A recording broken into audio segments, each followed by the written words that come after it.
7 o'clock in St. Louis. You are listening to The Morning After on 101 ESPN and on the TMA STL YouTube channel. The show presented to you by Brown and Crouppen as we broadcast from the Stiefel Studios. Tim McKernan, Doug Vaughn, Martin Kilcoyne with you here in the Healthcare Evolution 7 o'clock hour. Little Jackie Papers is on the ones and twos, and it's a program that welcomes you to participate by calling in, by texting in, by emailing in, and by conversing in the Michelob Ultra YouTube chat. Call in, Callier and Thompson phone lines, 314-974-0101. Text in, Air Comfort Service text inbox, 314-399-9646. And open up your YouTube app, type TMA STL, and you can subscribe to the TMA STL YouTube channel and then talk it over with other Morning After listeners for the next 5 hours here on the TMA STL YouTube channel.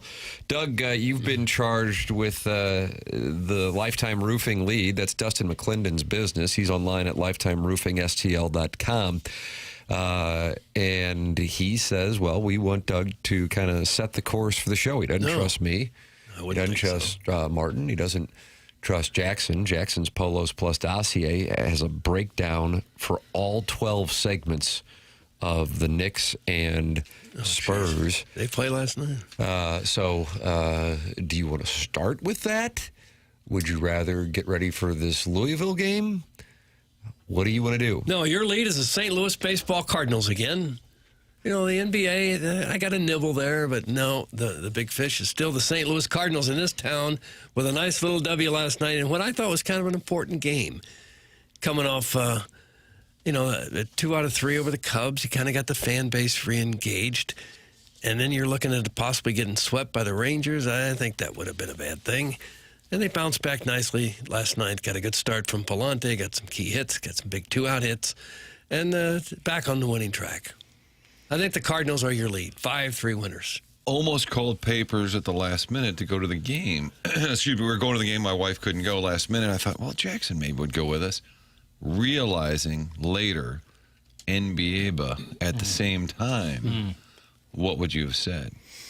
I said I could not go. Oh, no. Because of the basketball? Me and the boys, just a night out? It would have been really fun. That would have been a great time. I was trying to think last minute. My nephew ended up going, which was great. We had a ton of fun. But nice. I thought Papers would be, he's a young single guy. He'll go with it. We'll scoop him on the way most downtown. Eligible bachelor. You go out with the most eligible bachelor. You get the seconds, huh? Yeah? I just kind of wanted to be seen. With Papers. You're going to need to sit somewhere where there's a lot of empty seats around you for all the ladies that are going to come down and look at his hair. Well, there were a lot of empty seats, but I knew Papers would say no. Why do you hate the World Cup, Doug? That's from Doug's prison wallet. Because it hasn't started yet. Other than that? We're a week out. Are you counting down? It's going to take a lot to ever knock the Cardinals off the lead during baseball season in St. Louis. Bosnia plays here on Saturday. Not enough. No one cares about the NBA around here. That's from Evil Calvin. So, some care. Some definitely care, but more care about the Cardinals. Jackson, when the television ratings come out in St. Louis, following the Stanley Cup Finals and following the NBA Finals, this is a hockey market, right? Supposedly. But when the television ratings come out in St. Louis, what gets more ratings? Usually basketball. But that's your opinion, though. Right, I guess, yeah. Those objective numbers can be, nuanced and opinionated. However, yes, traditionally, basketball, the NBA Finals probably crush nationally. Nationally, we're but talking locally. Locally, unless the Blues are at like 2019, notwithstanding. Any non-Blues Stanley Cup here, the NBA Finals traditionally do better in St. Louis than the NHL. What are you trying to say? I'm not really trying to say anything. What people can extrapolate from those simple numbers is on them. All I can tell you is the facts. It feels to me like for a lot of sports fans in St. Louis, when the Blues are done, hockey season's over. That they don't really follow the playoffs. What about as closely as they would in another Springfield when they make a run? I don't think that does it for a lot of fans. How dare you? Whoa. Are they done? Of course, there are some hardcore fans who watch throughout the playoffs, of course. But in big picture, I think a lot of hockey interest tails off in St. Louis once the Blues are out of it. Well, Jordan Walker had 3 hits last night. Nelson Velasquez with 2 hits, Burleson with 2 hits and 3 RBIs. And look at Thomas Ajayci. How do you do, Doug? Hello, Tommy. How do you do? But, yeah, Triple. Palante went 5 2/3 and got the Cardinals through. I was intrigued also to see what would happen in the 9th inning, a game that kind of like the night before where it felt comfortable at one point and then got away from them, felt comfortable, and then all of a sudden tightened up, and then you got Riley O'Brien. Alec Burleson said in his postgame interview with the Cat that he thought he slipped on his first pitch, but the control was lacking. Another leadoff walk on the 3-2 pitch, nearly a hit by pitch. And I'm thinking, oh, boy, this thing really might be unraveling because that'll be back-to-back rough nights for both O'Brien and Romero. And then from that point forward, he restored order, and the Cardinals were able to escape with the 5-3 win as O'Brien picks up his 15th save and Palante gets his 6th win. Probably would have been too soon maybe to go to a different closer, because I think mentally you get a guy who's kind of become that guy, and if you take him out, it's clear that you don't trust him. So I think it would have been too soon to kind of yank him from that job. It's only his 2nd save since May 15th. How about that? And he's still got 15. That's right. He's right up there among the league leaders in saves. If you're going to hang around, I think he's got to. Because if he's not your closer, then that's one less guy you trust in the bullpen. You're already pretty lean out there. If you're going to hang around in the wild card mix, Walker's got to hit. He did. I think O'Brien's going to be able to close. That's not true at all, Doug. That's from Harrison's brother Master. The thing is, I don't know. Among the league leaders in saves? I don't know which part. I don't know what Harrison's brother Master is referring to. If I had to guess, he's saying when Doug said that once the Blues are done in the NHL season, people check out. If I'm guessing. Some, not all, but a large amount. McKendree softball finished as runner-up in Division II National Championship. That's bigger in the NBA than this. That's bigger than the NBA in this town, Jackson. That's from Harms Custom Land Services. Probably not. You have the numbers? I don't have the numbers. There on you go. No further questions. You don't have the D2 softball ratings? No, I don't. But I can work on those. When did you get handed the torch for NBA passion in this town? I feel like you're carrying the torch, and it's a big burden for one young man to have to carry. It's true. It is my cross to bear. I believe it all started when in 2021 Blues were playing somebody, maybe playoffs, I don't know. But the Warriors were playing a play-in tournament game, and I announced on the show that I would not be watching the Blues, but instead watching Warriors-Lakers in the play-in game. And highly disappointing. The madness started from there. Yeah. Matter of fact, I think I have a drop about it. Give me a moment. You actually have a drop of this moment? I'm pretty sure. Wow. Pivotal moment in the show and your trajectory. How about that? Boop. Doug never promised when he goes, Yeah, you boop. don't need to make your own sound. I mean, I will not watch the Blues game over the Lakers and Warriors. There you go. That was it. You had that ready to go. Sound like a little boy. And now you're a man. No one likes the NBA pedals. Stop it. That's from the Grape Ape Auto Detailing. I'm a Grape Ape Auto Detailing lemming. Yet they're out of business, Tim? I don't know. According to their Facebook page. If they wanted to start back up, Tam Avenue Capital Partners would be happy to invest. Grape Ape Auto Detailing. Also, they're active in the Michelob Ultra YouTube chat already. Oh, no. This morning, and they're not happy that Jackson's not showing his her. Jackson, show us your head hair. That's from Austin's onboarding support for olds.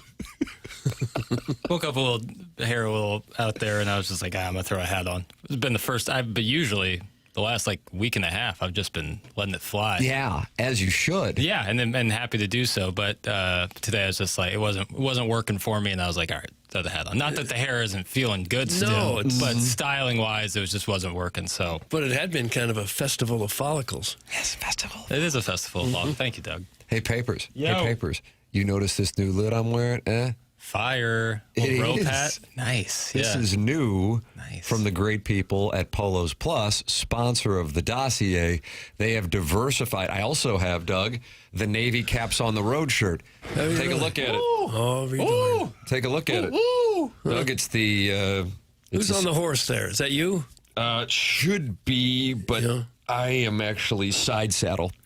Oh, you ride side saddle? You don't straddle the Can't. The saddle. You sit Can't. sideways. Not enough. Like a damsel in gait. like a damsel in distress who gets picked off a train robbery. Yeah, it is the famed St. Louis statue, and with the Navy cap. Navy caps on the road also available, along with this hat and a wide variety of other hats. At polosplus.com, there is a TMA tab. The Navy caps on the road outcry, gaining strength. Will this organization give the people what they want?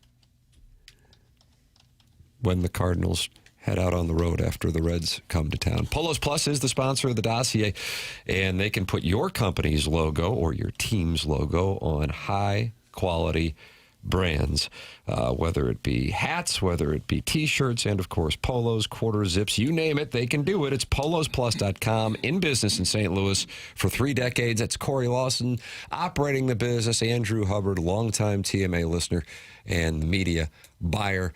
Andrew Hubbard and Polos Plus, polosplus.com. That's where you can get your TMA hats, Navy caps on the road, take your pick, hoodies, and because our listenership is about 73% female in the latest ratings book, a women's line of clothing, polosplus.com, sponsor of the dossier. I believe friend of the program Mike McGreevy will be joining us at some point. Brad Thompson also will be joining us, plus the Design Air Heating and Cooling email of the day. That is what your Polos Plus dossier looks like for June 4th, 2026. Doug, I hope that suffices. Pretty exciting dossier, or lineup schedule, as I would prefer to call it. But if we're going to get all French and everything, I guess dossier works. Speaking of French, that's King Louis IX on that That was the statue. 14th. King Louis I see King Louis IX. Did you ever go to that King Louis bar? Where was that, Martin? I bet you hit that. Oh, that would be, is that Shoto? Shoto, I think. Kind of just before Grand, Aye. past Van de Ven, kind of sandwiched between Grand and Van de Venner. Yeah. And it was like a late night spot, but Yeah, then it it was. became a really good restaurant. That's right. Our buddy Matt McGuire. That's right. Louis fame. Monarch? Wright's Tavern. But it was King Louis. It was, before I moved back, it was like the late night hangout, I think. Like Trot. party scene. Probably more Trot. your younger scene, and Yeah. then it became a nice restaurant. Trot. The skipper used to go there, and they said he would sit in the corner by himself reading a book. Like after games. Reading a book at a restaurant. Yeah. He would go eat by himself a lot, and he would just sit in the corner with a book. Yeah, Jackson's right. It's King Louis IX, not the 14th. Might be Namesake and time for an patron saint apology. of the city. I'd like to step away for a while, maybe for a couple months, and just try, maybe set up a vigil at the statue proper and just look at it. Doug, the South City Implant has sent in a text, which is a photo of himself, and saying, "I am sorry I am not a lady, but maybe I need to be one for you, Tim." And it's a picture What of in the him. world? It's a picture of a gentleman, a bearded gentleman. Oh, Doug with a gentle tap. Is that Ray King? No, Ray King is married to a guy, Yeah. so he wouldn't do that. He wouldn't be soil the cheating. sanctity of Yeah. marriage. Exactly right. Ray King texted in the other day. I forget the context, but he said, "I'm gay and Mexican." And I thought, I don't think he's either. But he's playing a character? How dare you? Is that pervert on your other show mentally deranged? Doug, that comes from that name. The Strode program is leaking into this one again. Pretty sure Is every that email is pervert? based on Ken. Is that pervert on your other show mentally deranged? Does he That open comes with his from that grievances? Is that how it begins? Just kind of the daily grievances? name. Yes, that's correct. What can play?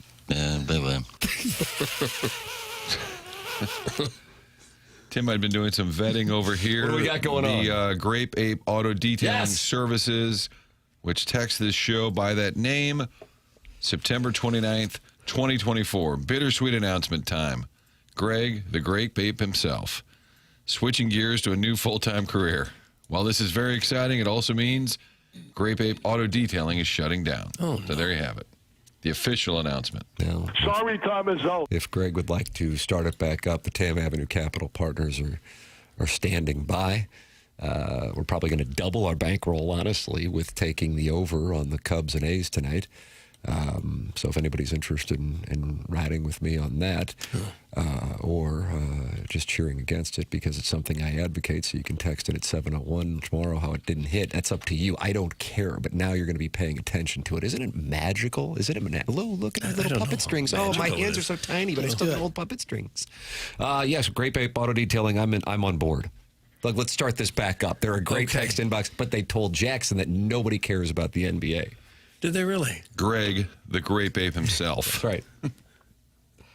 I also am Mexican and gay and Italian. That's from Ray King. He's back. Okay. I guess you could be both. Yeah. I guess you could. Hey, Tim, got in late. Do we have any Battlehawks, Doggies, or Grizzlies? Talk on the dossier this morning. That's from Slinger, like Sunday morning. Jackson? I don't see any, but hopefully it gets added on there. Some Grizzly chatter? Now, you might wonder who would add it. That would be me.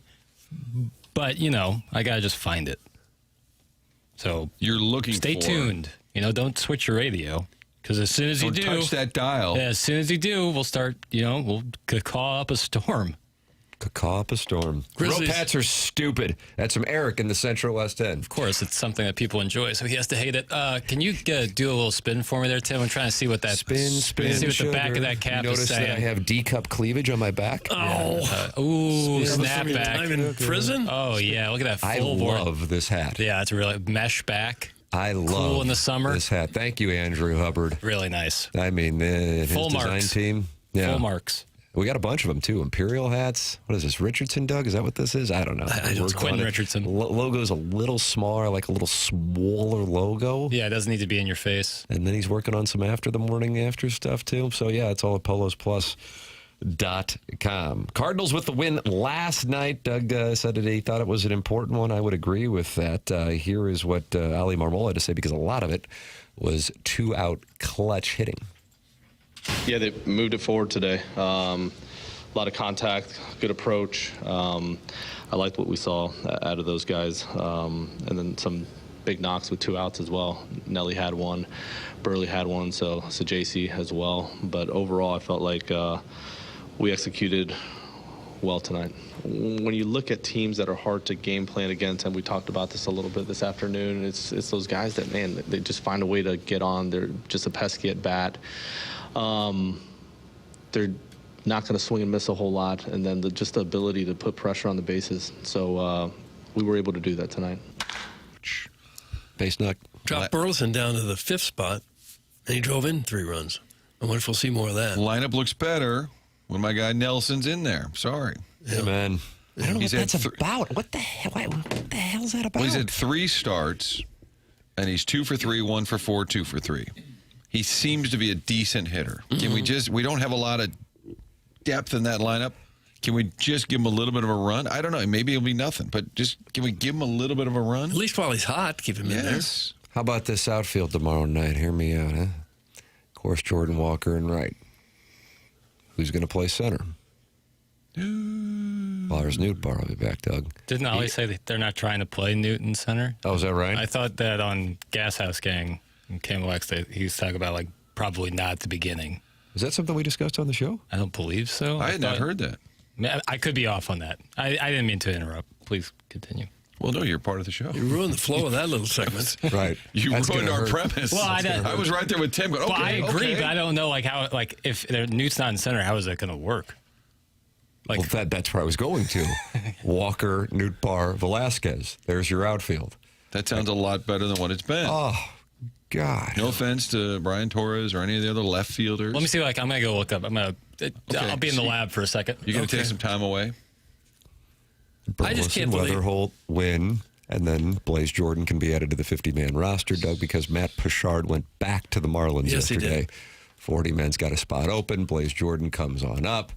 And then, let's put Herrera at catcher or Crooks at catcher. And that's, you know what you just did right there? Watch this. What? Lengthened the lineup. Okay, Lengthened a lot of the tongue lineup. work on that. Flip that off. Okay. How's that lineup treat everybody right there? Yeah. Everybody feeling a little bit better about the offense? Yes. And I know it's because No Ellie De La Cruz this weekend. He's on the IL. because they had a lefty, but the Burleson, he won't hit 5th regularly, but on a night when he did, that lineup looks a hell of a lot better. Yeah, yeah. And with Nootbaar, I just can't believe that they would bring him back and put him in the lineup if he's not ready to go full bore. if he's still hobbling around and can't play center field, then he probably shouldn't be out there at all.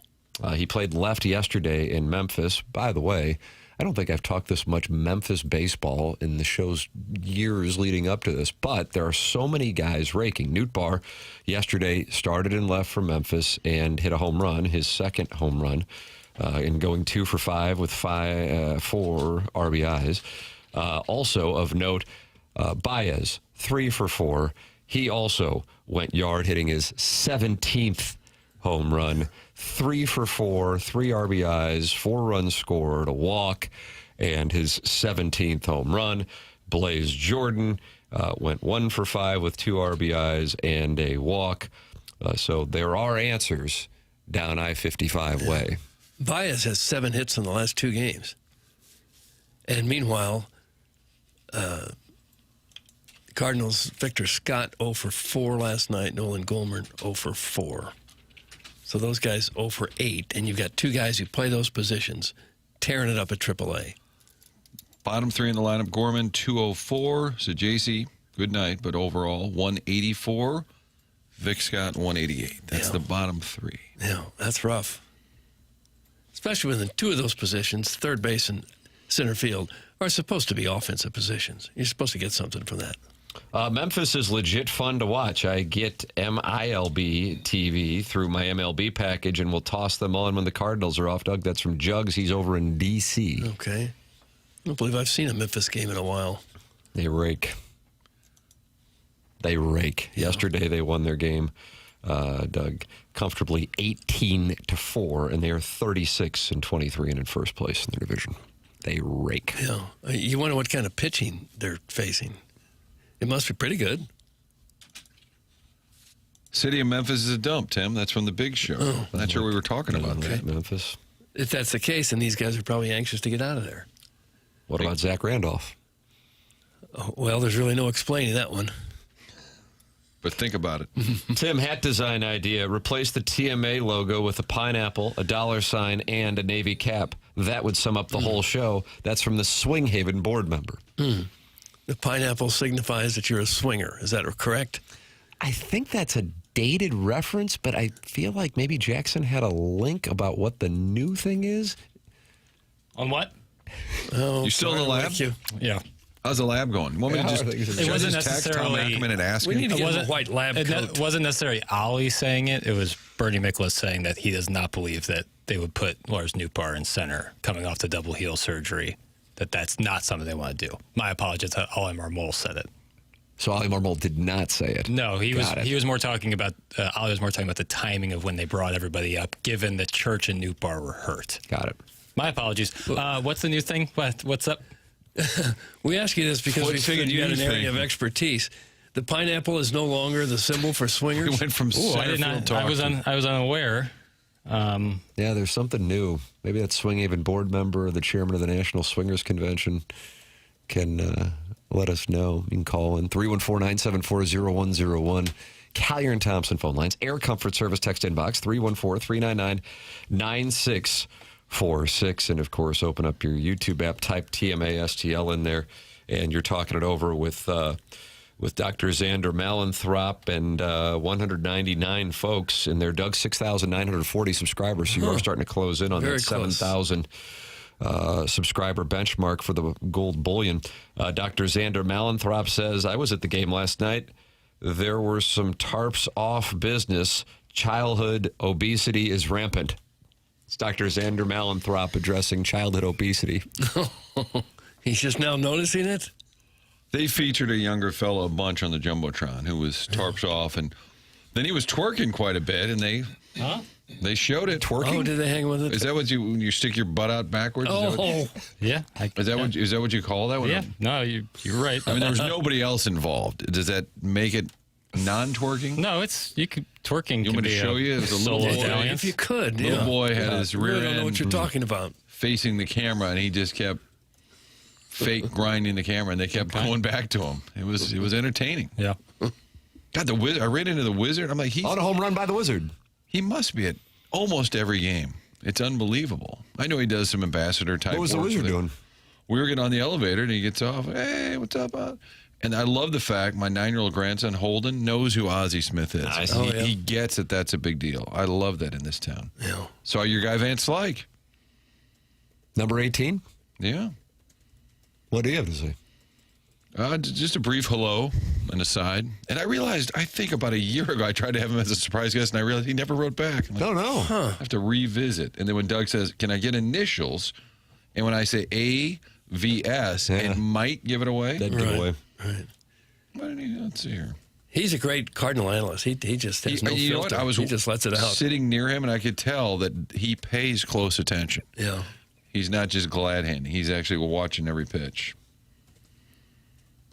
He was a good coach, too. Remember that? On the Tigers? Yeah. 2006. Yeah, Seattle, too, right? Yeah. If I hear one word about the NBA WWE Finals from that translucent, fake hair having virgin, I will lose my crap. Hey, Kai, all weekend with me, worst 72 hours of your life. Doug, that's from the Warson Woods Wacko. What did I just read? I don't know, but since he's so violently opposed to any NBA chatter and tried to take Jackson down with him, I say we pivot now and talk about the Knicks win over the Spurs, 105-95. Wow. Spurs had it, didn't they, for a minute? Yeah, but it's hard to game plan against the Knicks, and they play fearlessly. OG Anunoby, how about a couple jab steps? Oh, Victor Wembanyama, 7'5". I don't care. 3-ball right in your eyeball, Victor. Hey. Oui. Is that what you do to mock the Frenchman? Yeah, that was European. The London native OG Anunoby sticks it right there on Wembanyama. That was fearless. Jalen Brunson had a huge fourth quarter. Steal a win. Yeah, he's as Wembanyama for being 7'5" and doing what he does, and then the complete opposite is Jalen Brunson, like 6'1". You know, not necessarily like built like an Adonis, but is just so damn good at the game. Just so good, and playing his best basketball of his career, which has already been a fantastic career. Great ball game. And then is that 12 in a row for the Knicks? Or 12 out of 13? They have not playoffs? lost since night 1 of the NFL draft. Yeah. Gosh, there's some of the crazy. greatest Got Van NBA Pelt teams said. of all time. Never came close to a record like that in the playoffs. Yeah, well coached. They got a great unit. It's awesome. They're really not. Last night's game was close. They were down 14 at one point.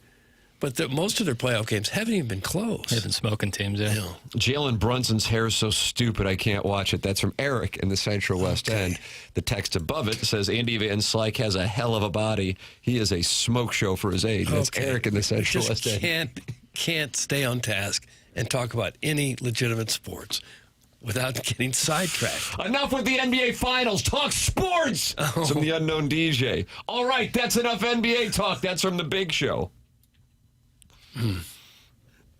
Are you passionate while watching the game? Were you watching by yourself? Yeah. Did you have a little action? No, just not like going crazy, but Fist pumping in Who are the you air? rooting for? the Knicks. Are you? Yeah, for sure. My mom's side of my family's all from New York. They love the Knicks, so.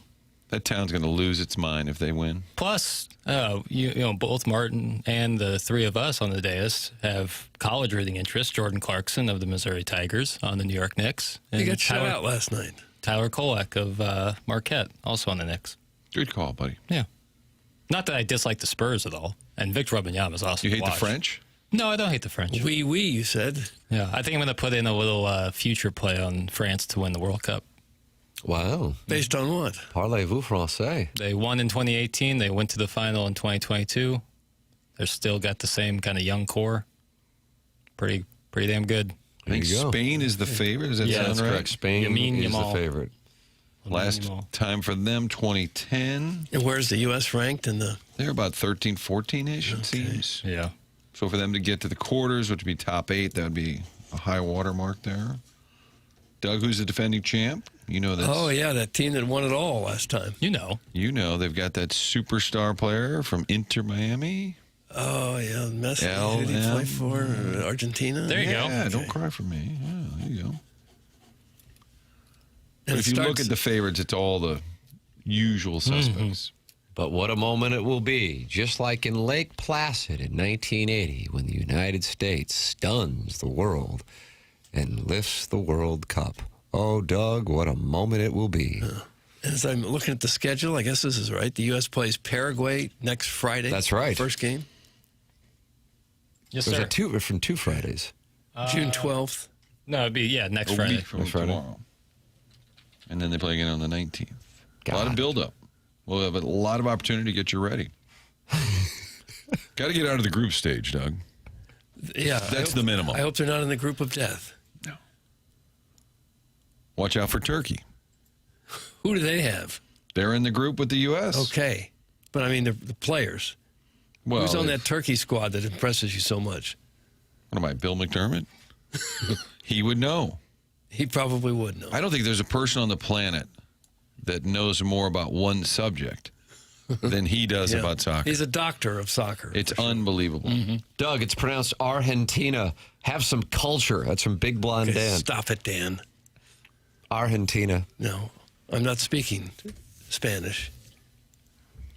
I'm speaking. They speak Spanish down there, right? Not Portuguese. They speak Spanish. Brazil speaks Portuguese. Right. Which is weird. It is weird. Everyone around them is speaking Spanish, and they've chosen Portuguese. Colonialism. I guess it's Fickle close. mistress. The languages are probably close. Think about it. Okay. I think we all need to stop and think long and hard About why Brazil Argentina. continues to speak Portuguese and not either Spanish or English like us. Your thoughts on that topic can be tended to by calling in, texting in, emailing in, or talking it over in the Michelob Ultra YouTube chat. That's youtube.com/TMASTL. Design Air is the sponsor of the email today, online at designairservice.com. Sign up for their service plan, and then you can forget about it because they will contact you to come out and tune up your air conditioning when the weather warms up and tune up your furnace when the weather cools down, and that extends the life of your HVAC system with the best company, the company that Martin's a client of, that Doug is a client of, and that I am a client of, and that is Design Air Heating and Cooling, online at designairservice.com, the longest running sponsor on TMA. Design Air Heating and Cooling sponsor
Man, Jackson's cutting beats.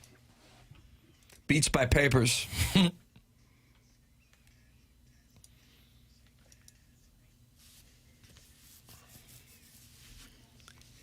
Might be kids in the car. My apologies. Well, you were talking about the kid up on the Jumbotron last night. Yeah. He's not your father's Busch Stadium anymore. Were you worried about young Holden? I covered his seeing eyes. How'd you explain it to him? Then I got up and started twerking. Just couldn't help it. Just couldn't help it. The program's called The Morning After. We are in the Healthcare Evolution 7 o'clock hour. Tim McKernan, Doug Vaughn, Martin Kilcoyne with you on the program. Jackson Burkett on the ones and twos, spinning his beats by papers from the Stiefel studios. The program welcomes you to call in, to text in, to email in, and open up your YouTube app and talk it over in the Michelob Ultra YouTube app and the TMA STL YouTube channel, 314-974-0101. That is the Collier and Thompson phone lines. Air Comfort Service, sponsor of the text inbox, 314-399-9646. Cardinals with the win last night. Rare day off in between games in St. Louis for the boys. Skate, boys, skate. Probably big golf day, you think? You'd have to think so. Perfect You'd have to weather, think little there's day ball off. striking. They'll compress it, low dynamic loft to here it is off the club face. What? Oh, gosh. Doesn't sound like a golf ball being hit. Well, That's the sound because after your it's club been face hit. is I open. think McGreevy will be calling from the course. I think he'll be calling en route. Okay. That's what I would guess. Guys, got an update on Kurt's short film progress. Chairman Kurt is in Napa shooting a short film. How about that? Doug, Jackson, do you know the background of the film? I don't. Okay. I don't. He sent me Do a you couple of videos of some of the work they're doing. It seems pretty cool. Oh, yeah? Yeah. What's But the subject matter? I have no idea. Well, what's in the video? It's just basic like camera stuff. Basic camera Sounds What? interesting. Have to be sure to see that film. Okay. No, he's just like taking video of like some of the stuff they're doing, shooting it. I have no idea what the I movie's see. about. Okay. Wedding Tackle, though, apparently has the update. Got an update on Kurt's short film progress. Heard he's out there doing a short documentary on the tent camping scene from Brokeback Mountain. Oh, yeah, it's from Jake Gyllenhaal. Spit on his hand, right? They've had to reshoot the scene 18 times despite getting a good take on the third try. That's from Wedding Tackle. Gosh. So, Jackson, did you see that when he sent you the video? I didn't. No, very, very brief videos I was getting from Chairman. Brokeback Mountain wasn't filmed in Napa region, was it? No.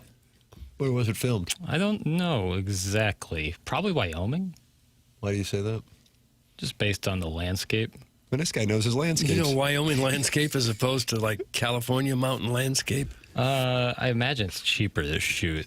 What about Montana? Okay. Overrun now? It was shot in Wyoming. Wow. Nope, never mind. Whoop. Where? Back it up. Southern Alberta in the Canadian Rockies. Yeah, how about that? Okay. But it was set in Wyoming. That's my confusion there. Okay. Kurt is shooting a documentary on Tim's perfect reporting in California regarding the Rams' relocation. America in the Central West End. Stop I it. guess. Didn't that mostly take place in Southern California? No, Jackson. We went to Oakland. Was that the Paramount Theater? I don't know what the name of the theater is. And that's when Kevin Demoff sent me a text recommending a pizza place by the Paramount Theater in Oakland to let me know that he knew that I was out there doing reconnaissance on the song and dance of the, I mean, I'm telling you, heartfelt NFL hearings that they held here in St. Louis, San Diego, and Oakland. in an attempt to make us beg them not to leave. That's right. And then after those 3 town halls, all 3 teams left those cities. Yeah. Stunning. Yeah. I forget the female NFL executive that was on the stage at the Stiefel Theater, and she said, "I've never seen such passion from a city for it." She said it like to the crowd, and I think it was the gold standard for pandering. It was unbelievable. She was really impressed at the passion those fans had. If they knew they were going, why even go through with the charade? Part of the bylaws. Had to be done. Change the bylaws. Stupid body. Eric Grubman. Yeah, we had him on, and he said one of the three ways that a team can move is if the owner wants to. I said, okay, it's really the only rule you need, I guess. 3 ways. I remember on the stage after they did interviews, and I guess Strauss kept saying, in advance of all this, he called it a dog and pony show, and I said to the guys, "It's a dog and pony show," and he looked sternly at me, Doug, and said, "I don't do dog and pony shows." No, of course, he was a serious businessman. Guys, what time does that show start where a man as old as Orville Redenbacher takes the audience through the process of logging into his online wagering account to find information he promised he could find, only to nearly give out his password and then not find the information he promised to find? Doug, that's Nathan from the east side of Alton. And he's talking about the Strode program again. That's on from 11 to 12. This is not the Strode program.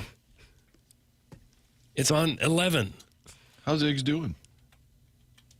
Well, he's bitter. He's upset about things. Just stop it, bitter. No one cares that the Rams left a decade ago to the Cardinals! Oh. Doug, that's from Salad Fingers. Okay. What are salad fingers? Sometimes I get sidetracked by the names. Yeah. What's a salad finger? Do people eat salad? On what he was thinking as he came up to the plate for his 2 different at-bats that led to 3 RBIs. To come through with runner in scoring position was big, and I think we put a lot of pressure on him all night. Yeah, he was trying to go away with the fastball, and he was missing in. He was having, like I said, he was having trouble throwing strikes to righties, and he was throwing strikes to me, just not where they wanted him, where he wanted him to be. So,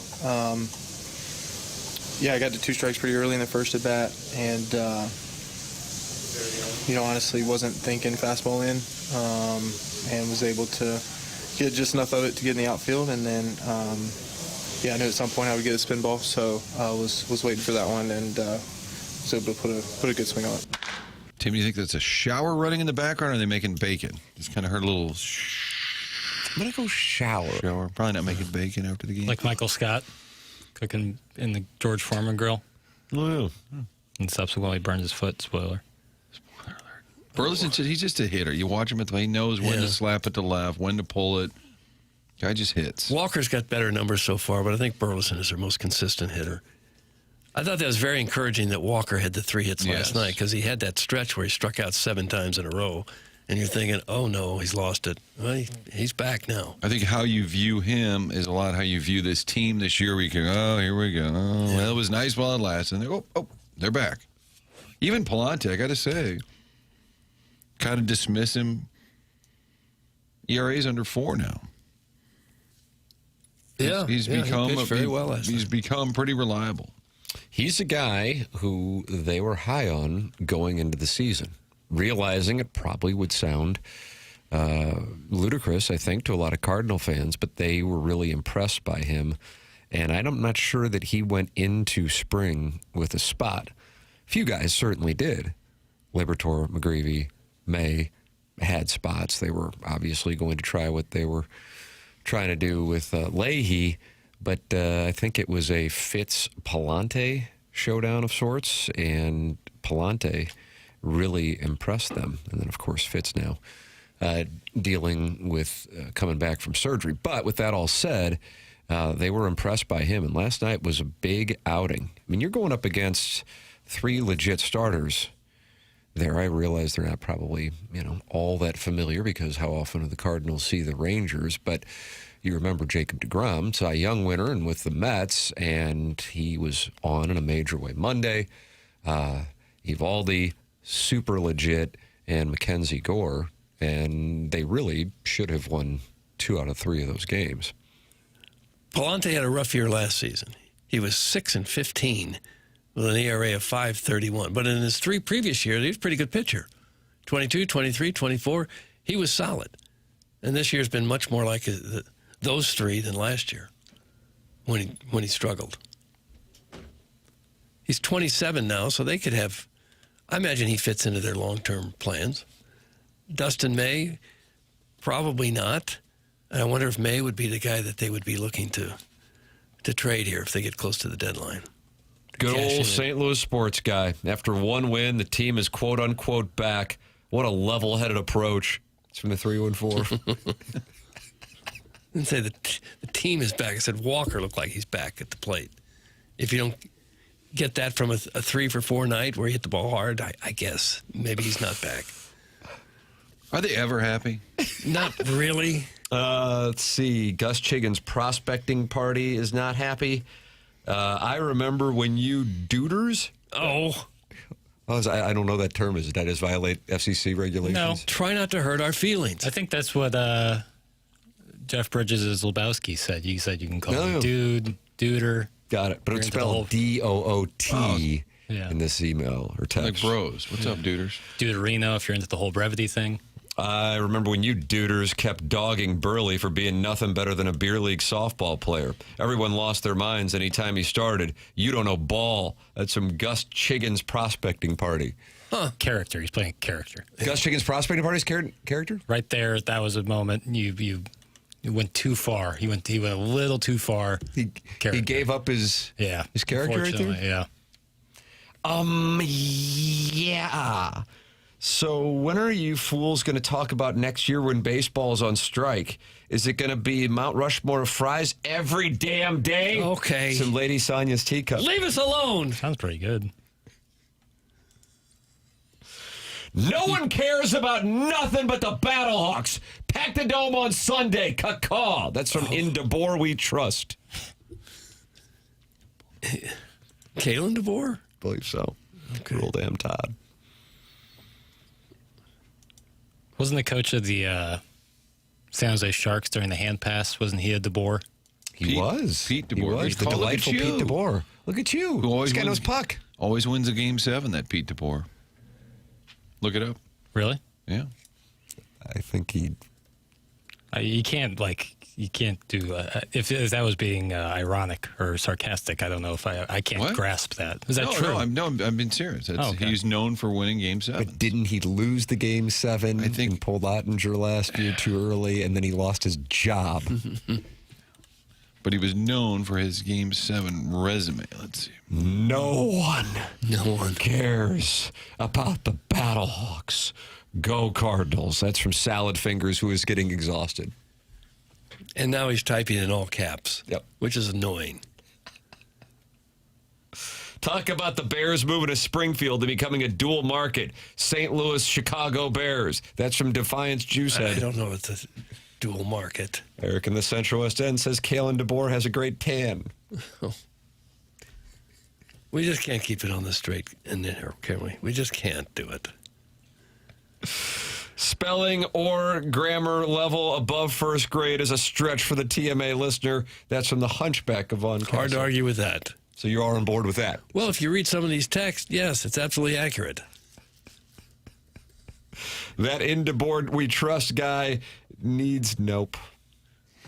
Nope. No, just stop reading it. Nope. You can get involved on the program. Shocking was from Ray King, and it got a little naughty. 314-974-0101. That's how you can call in. Callier and Thompson phone lines 314-399-9646. That's how you can text in. And then you open up your YouTube app. You're in there typing about Mackenzie Gore. And Walrus King says that sounds like a female actress. Doug, you think about it that way? Maybe thought about Walrus that. King's thinking of the great Mackenzie Phillips, who starred opposite Valerie Bertinelli on One Day at a Time. Okay.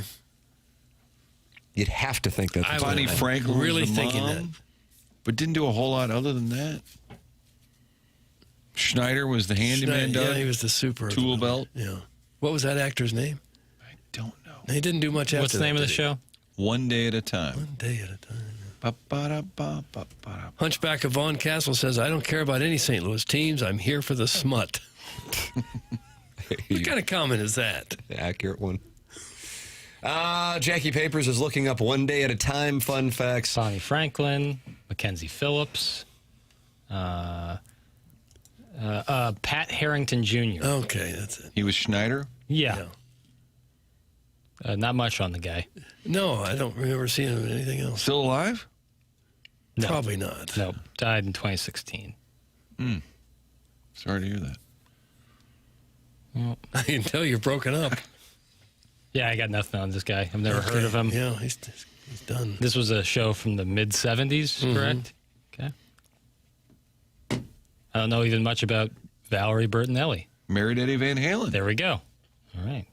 And is the mother of Wolfgang Van Halen? Yeah. All right. That's correct. He was just here. Played at Point Fest. Yeah, when we had Riz on after the morning after, and he talked about interviewing Wolfgang Van Halen. And he said Wolfgang appreciated that he didn't ask him one question about his father, got done with the interview, and said to Riz, "That's the first time I've done an interview where somebody didn't ask me about my dad." And he really appreciated that. Yeah. It's understandable for somebody to ask about it. Yeah, I For guess. the music. You know? Like whenever your sons get interviewed, it's going to be hard for people not to ask about. Tough. Okay. It is tough. You broke the gong again. Yep. Yeah, my brother was on, Jackson, what's the name of the St. Louis Magazine podcast? Is that Bucket List? No, it's different. I've Okay. been on that one. Yeah. They got a good thing going there. For sure. They've Is that got not through a St. Louis couple. Magazine? No, well, maybe it is. I don't Okay. know. I don't know. I don't who's know. Doug, I don't know who's acquiring. I don't who. either. No. You don't buy me out. I buy you out. McGreevy. Think about that. Okay, got shot in the eye. Yeah. The 314 podcast? I think that's it. Yeah. Sarah Fensky of Donnybrook fame. That's the I'm a 314. loyal Donnybrook listener. Oh, it's Thursday. It's Donnybrook, bitches. No, brother. They love this show on Donnybrook. But no, I'm a big Donnybrook guy, and Sarah Fensky's on there, and she interviewed my brother, and I think my brother appreciated that she didn't ask about me one time. Yeah. Same thing with Riz. Because he's lived in And- your shadow his whole life. I guess. Can't believe I said that. That's eliminating what I did. Gong yourself, bro. But look, Martin, the gong's dead. Yeah. Long live the gong. It's just repair it. hanging. It's just literally hanging by a thread. I'll call Schaefer Door. They'll come out and fix that. That just tells you there's been too much lemonading. Clean it up. Well, I thought you were setting up a live read right there, but you just were Not in the books today. No. Just for tossing normal it out there. conversation. I was like, does Schaefer repair gongs? I'm sure they I bet could. Jason Pretty much Gosrow anything. would. Oh, yeah. I bet Jason Gosrow The would. poor film student let form of himself the a door. free garage door. Guys, can I get a your friends and neighbors update? That's from Doug's Jockstrap. Martin, are you and Kim caught up on your friends No, and I neighbors? think- I think we have an episode left. I think that's and where that's we it. are. And then it's over. I think the season's over. I was asking my wife this, and I think the audience will be able to give me the answer. Papers, you own and operate Movie Boy. I know it's not Television Boy, but I think there's a spinoff waiting to happen, kind of like Joey from Matt LeBlanc. Show that had an incredible first season, and then it got away from him in the second season. That I'm looking for in history. In this recent phenomenon of television having the surge that it has with streaming over the last decade or so. Incredible first season. Everybody's talking about it. And then it might have gotten away from them. True Detective. Doug, True Detective. Although I don't- Started with Matthew McConaughey and Woody Harrelson. And then who was the second one? Mahershala Ali. He just did it by himself. No, well, he was the big star, and he's a 2-time Oscar winner. But I think that's more of a credit to how good the first season is, and how Alexandra Daddario. Indeed. How good the first season is, and maybe couldn't keep that momentum going. But that's also an anthology, so it doesn't. It was really totally continue. different Yeah, crew. it's like a whole different story, different crew, different everything. There's been a lot of movie sequels that were bad. Plenty. But TV shows, it's kind of harder to nail down, I think. Getting a lot of Eastbound and Down. Didn't like the season in Mexico? Yeah, it's still Dan McBride as Kenny Powers, so. Somebody says the second season of Alice. Alice. Did Vic Tayback hold out for more money and he wasn't on? I was thinking Barnaby Jones kind of got away from them there too. Manuple eligible says Ted Lasso. I like the second season. Of Ted I didn't Lasso. buy Buddy Ebsen being a hick in Beverly Hillbillies and then being a brilliant detective in Barnaby Jones. I struggled with that. You couldn't get the Jed Clampett out of your mind. I couldn't, no. Belleville's own Buddy Ebsen. Yeah. Pale is wrong. Season 2 of True Detective starred Vince Vaughn, and it was awful. That's from the Austin Ass Hanky. Are you sure? Pretty sure it's Mahershala Ali. Doug was at Mahershala Ali. It's Mahershala I Ali. watch every show that's ever come on. Second season of Homeland. I think that's a nice play. Homeland, huge start. You ever watch that with the great Damian Lewis? No, I haven't seen that. Second season fell off. It's like, we're going to kill it. We've got an idea. This is going to be incredible. And then it's like, oh, we killed it. We didn't really have a plan for the second season. Yeah. That's but what we want I to keep it feel going like. because we're all working and making a lot of money. Absolutely. So let's come up with something. Absolutely. But that's kind of how I feel. So I don't know. I don't know what your vibe is on the second season. Have you and Kim issued an official review on Movie Boy and the soon-to-be-released spinoff TV Boy? No, I was wrong, by the way. You want to apologize to Yes, I whoever? do. I do. What the hell? When was Mahershala Ali on? Next season? When was Landman season 2 was rough. It's from 636. Season 3 of True Detectives, Mahershala Ali. Season 2 is Colin Farrell, I was gonna say, Rachel wasn't McAdams, and Vince Vaughn, That and was a Kelly weird Riley. one. Yeah. Every Taylor Sheridan series is great season 1 and becomes unwatchable in season 2. That's from I Hate Paper Straws. I don't know. I watched Landman all the way through. I thought it was pretty good. I mean, it's a carb fest, you know? Yeah. Feels good, but doesn't necessarily satisfy. Makes you insatiable. Doug, second season of From. That's from the 662. What the hell's that about? Jackson, what is From? From? Lousy working title. I don't know that show. I've never seen it. It's a American science fiction horror television series. The answer is Bewitched. Dick York's Dick Sargent. True. Boy, I can't believe I didn't think of that. Did Dick Sargent only get one season? Dick York, Dick Sargent, Dick York, Dick Sargent. It was hard to keep him straight after the years rolled by. Full House. John Stamos cut his mullet in season 2. That's from 636. Is that true? I don't know. But Paul Lynde, I think, was in the second season of Bewitched. He had to help that. Your animals? Your animals, both of you. You know that, don't you? He always got the center square, didn't he? Yeah. And then 2 decades later, they replaced him with Jim J. Bullock. They look like they had a type. Yeah. Greg Warren, comedian, listening to the program, texting in. He needs to be on TV, boy. Yeah, he'd be great. Says Heroes, famous dip in the second season. Never seen Heroes, but I just looked up some of what people were saying as the great first season, bad second. Oh, what do we got? Is And Heroes on there? Heroes is on there. Greg Warren don't play. Friday Night Lights was also on there, show I did not watch. People would say The Wire. They'd be wrong, but they'd say The Wire. Oh, yeah, that was the one down at the docks, though. Yeah, with Frank Sabaka and Ziggy. But I like that season. I was creeped out by Agnes Moorehead in Bewitched. She was the mother-in-law? Samantha's. Agnes, a name that should come back? Yeah, I hear an occasional Agnes now. Sure, I do too. I guess she was a big star way back in the day, long before Bewitched was filmed. She just creeped me Cheers. out a little bit. Coach died and the show went downhill. That's from 636. Oh. Coach was only on season 1? That doesn't sound right. And was Woody Harrelson there immediately in season 2? Then the great Diane Chambers left Doug. Shelley Long, she went to do The Money Pit. Yeah. And Kirstie Alley came in, and then she did Look Who's Talking, where Bruce Willis played the voice of a sperm. Did really well, too. Oh. He did. You're right. How does your agent get you trapped in that? We got a good idea. You're going to be the voice of a sperm. Sure, I'll take it. Didn't Coach feel like he was about 80 or 90 years old? He was probably 42. He died at the age of 61. Oh, boy. Life comes at you fast. Think about that. It looks like he was on Cheers for about 4 seasons. So you thinking like in 50 years, people who are 75 are going to look like people who are like 45 now? Probably. Look at Think Tom. so? Look at- Probably Look so. at Tom Cruise. Yeah. Yeah. What's he? Look at Tom Cruise. Is he Hear that? 63? Is that right? 63, He yeah. probably sleeps in like a Yeah. oxygen chamber and has his blood removed at night and You don't think he ever goes to, like Village Bar, has a couple just has burgers, a couple waffle fries. an old fashioned. That sounds good to me. I might have to do that tonight. Well, that's all you have to do is say it, and then I'm like, well, I'll go there. That's discipline. Yeah. I think as people live longer as a general population, the anti-aging industry will really get ramped up. There'll be all kinds of fixes for hair and wrinkles and BBLs. everything. Yeah. BBLs. Almost everyone will have a Brazilian butt lift. Right. Hunting Wives season 2 finna be lit, Doug. That's from Mr. Mudjack Mike. Now, why would that fin be lit?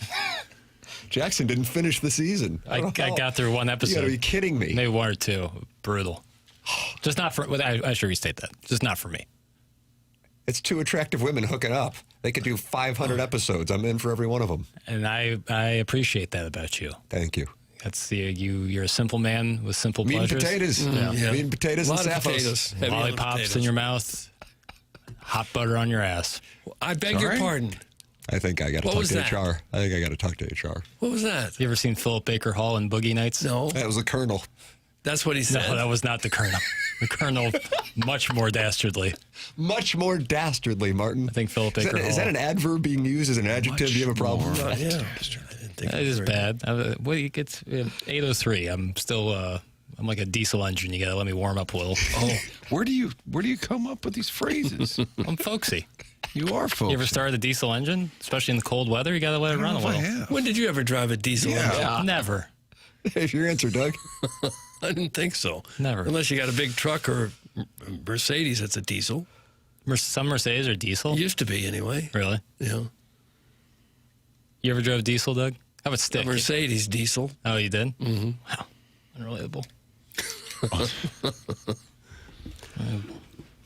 You can give your suggestions at 314-399-9646, our comfort service text inbox. You can also talk about it in the Michelob Ultra YouTube chat with 252 other TMA friends. Subscribe to the channel because Doug gets gold bullion when we get to 7,000 subscribers. YouTube.com/TMASTL. Email in for our design, air, heating, and cooling. Email today, the morning after at InsideSTL.com. All of that available for you on the Polos Plus dossier, which will feature friend of the program Mike McGreevy, Brad Thompson, and the design, air, heating, and cooling email today. This is TMA 101 ESPN.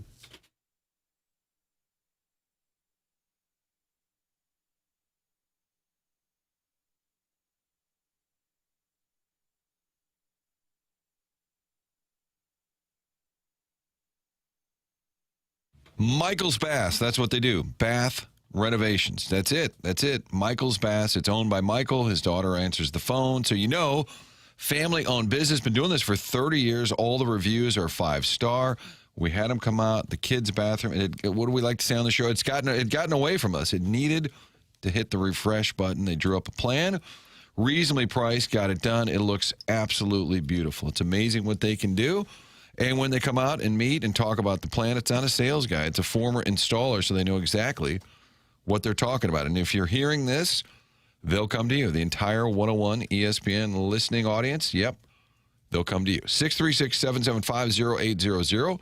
Have them come out and see what they can do with your old bathroom that's, kind of falling apart. Maybe it's gotten a little older and you want to refresh it. They'll give you some great ideas. All the products are great, and the installers very professional from start to finish. Great product. michaelsbaths.com. That is the website to check out some of their work, and I can tell you firsthand, they'll hit the refresh button if you want to do a full renovation, or if you're just looking to replace that tub and bring in a shower, they can do that. Real simple, or more involved. They do all of it. Great work at michaelsbaths.com.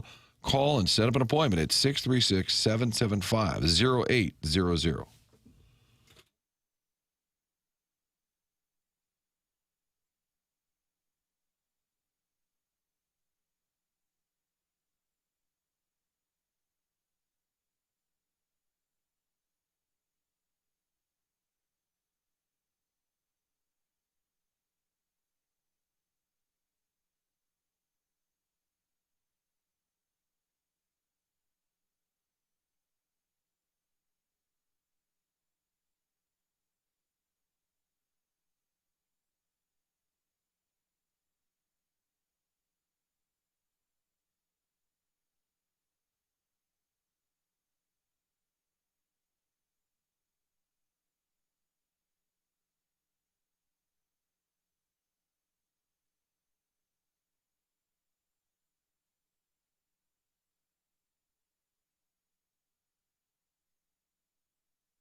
This is Jackson with a Sports Center update. That's brought to you by Universal Windows Direct. Cardinals get the win yesterday over the Texas Rangers. Off day today. Back in action tomorrow evening for our Friday night tilt against the Reds. 7:15 first pitch. Kyle Leahy towing the slab for the Redbirds. That was another Sports Center update brought to you by Universal Windows Direct. You'll be saying, I love my windows.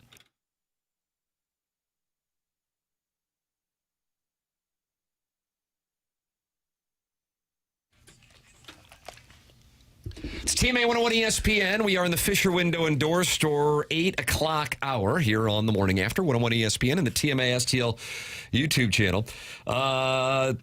Tim, I just sent you an email. Can you check and see if you can do the request? That's from Dirk Diggler's unit. Doug, I'll check. Okay. I do take requests. Do you? I don't know if they're song requests. Let's see. Oh, no, this is a serious request. I thought this might Send be me some like requests, boys. Yeah, there's the Plowhawk. He took him as well. What's the request? It's a serious request that I think was probably meant for off air. And I thought it was going to be something like, hey, I'd like to get Jackson's phone number or something like that, as we had Doug's quarter private. zip call in and say that that's what he wanted earlier in the Well, week. if I wanted to get the video of him doing the chant. I didn't see him there last night. I didn't see anybody initiating chants. How was the tarps off section? It was a little light at first, but it grew a little bit. That's kind of how it kind of always goes. It's like 25 guys strong at the beginning. Yeah. And then eventually It does grows. grow a little bit. Yeah. People get a Carson, little looser. 15-year-old, went out there with my Oh, did he really? with my nephew, who's 18 or so. They said you go out, then they do immediately. He said if you stand, they start yelling, "Take it off!" I'll be curious to see what it looks like. I don't know. I could be wrong on this. I don't believe they've had a home day game since the tarps off thing has started. Certainly none this week. I that was Sunday? at a game Wouldn't it for have been the sure. Sunday? Okay. That was a day game. I think it was against the Royals. Okay. Because it was the one they missed. Ah, yeah, Remember, yeah, they the were Friday, Sunday. Saturday. Right, He good brought call. them in the clubhouse on Saturday. Sunday, Good call. they had their own game in Yeah. Alton. Maybe not with the dedicated section. That's correct. Okay. I think you're correct on that. Because no So day game Sunday. two games this weekend. Got the Edmonds bobblehead. Did he ever text you back, by the way? No. Not? The hell? Guess I shouldn't have made a farming joke. Did you bring up farming? Yeah. I said we could talk farming. That's what he wants to talk about, isn't it? Isn't that what he told you? You he don't want wants to talk for? baseball for sure. Good morning, fellas. Hope you're having a great day. Hey, Jackson. Yo. Perhaps you could use a different phrase every now and then other than towing the slab. Let's mix it up a bit, pal. Just a little constructive criticism. Doug, that's from the Huntley Hot Wife Hunter. No thanks. Okay. I don't appreciate the condescension. No. You sense that was condescending because it came Comma from Huntley? pal. Comma pal. In fairness, there was no comma. Oh, okay. Well, pal. Does that make a difference? It was just grammatically tough. But, no, I don't care. Papers, look at that text to Edmonds at the bottom there. And it's weirdly lit, and it says Jim is. It's a weird notation that says Jim is only connected via satellite. Do you see that? Yes. What does that mean? I think he might be off the grid. Like the text didn't even go through. Like I think he might have canceled his phone plan and Seriously? like connects to satellite only to make calls when he needs to. Maybe when he's on the tractor out in the field, he can't get It regular literally Wi-Fi. says Jim is only connected via satellite. Is that Starlink? Has he been abducted? I think you might have to I'm hit firing one off myself. Send via satellite. See if I get the satellite See if you notification. get the satellite response. What if that's like Isn't that weird? He put you in satellite part of the contacts. Leave where me you alone. You can only be reached by. Honey, give him the satellite reply. They have to beam him in like it's interstellar. Like when Mo calls, just say I got satellite service or something. Interstellar, good or bad? Good. Wow. Just watch it recently. Demonstrative. Love Interstellar. Oh, Doug, the scene at the end. How do you do? Yeah, I like when he has to, Here come the waterworks. like when he has to dock the Spoiler. the spaceship back into it without the help of the guide system on the spaceship. He has to do it by hand. It's awesome. Is it really? Mm-hmm. And you started crying? There's a very emotional third act. Really? Yeah, some people that's where it loses it for them. How often do you cry at a movie? At one of the picture houses? It's been a while. Rudy. It's been a while. Field of Dreams. Field of Dreams for sure. Probably not Rudy. What do you mean by that? Because you had Irish Catholics? No, I just saw Rudy at the time where I wasn't really going to be weeping about stuff like that. And plus, it had been not ridiculed on this show, but kind of made fun of on this show for a long time. How dare you? Just about the size of Sean Astin. The man had a sack. I He know. broke through the Georgia Tech offensive line and took down the quarterback. Yeah, I had Doug Vaughn in my head the entire time watching it. Like, Saying what? how is it that this guy's going Right, a guy's 5'8", 150 pounds, getting sacks in college football. Happens all the time.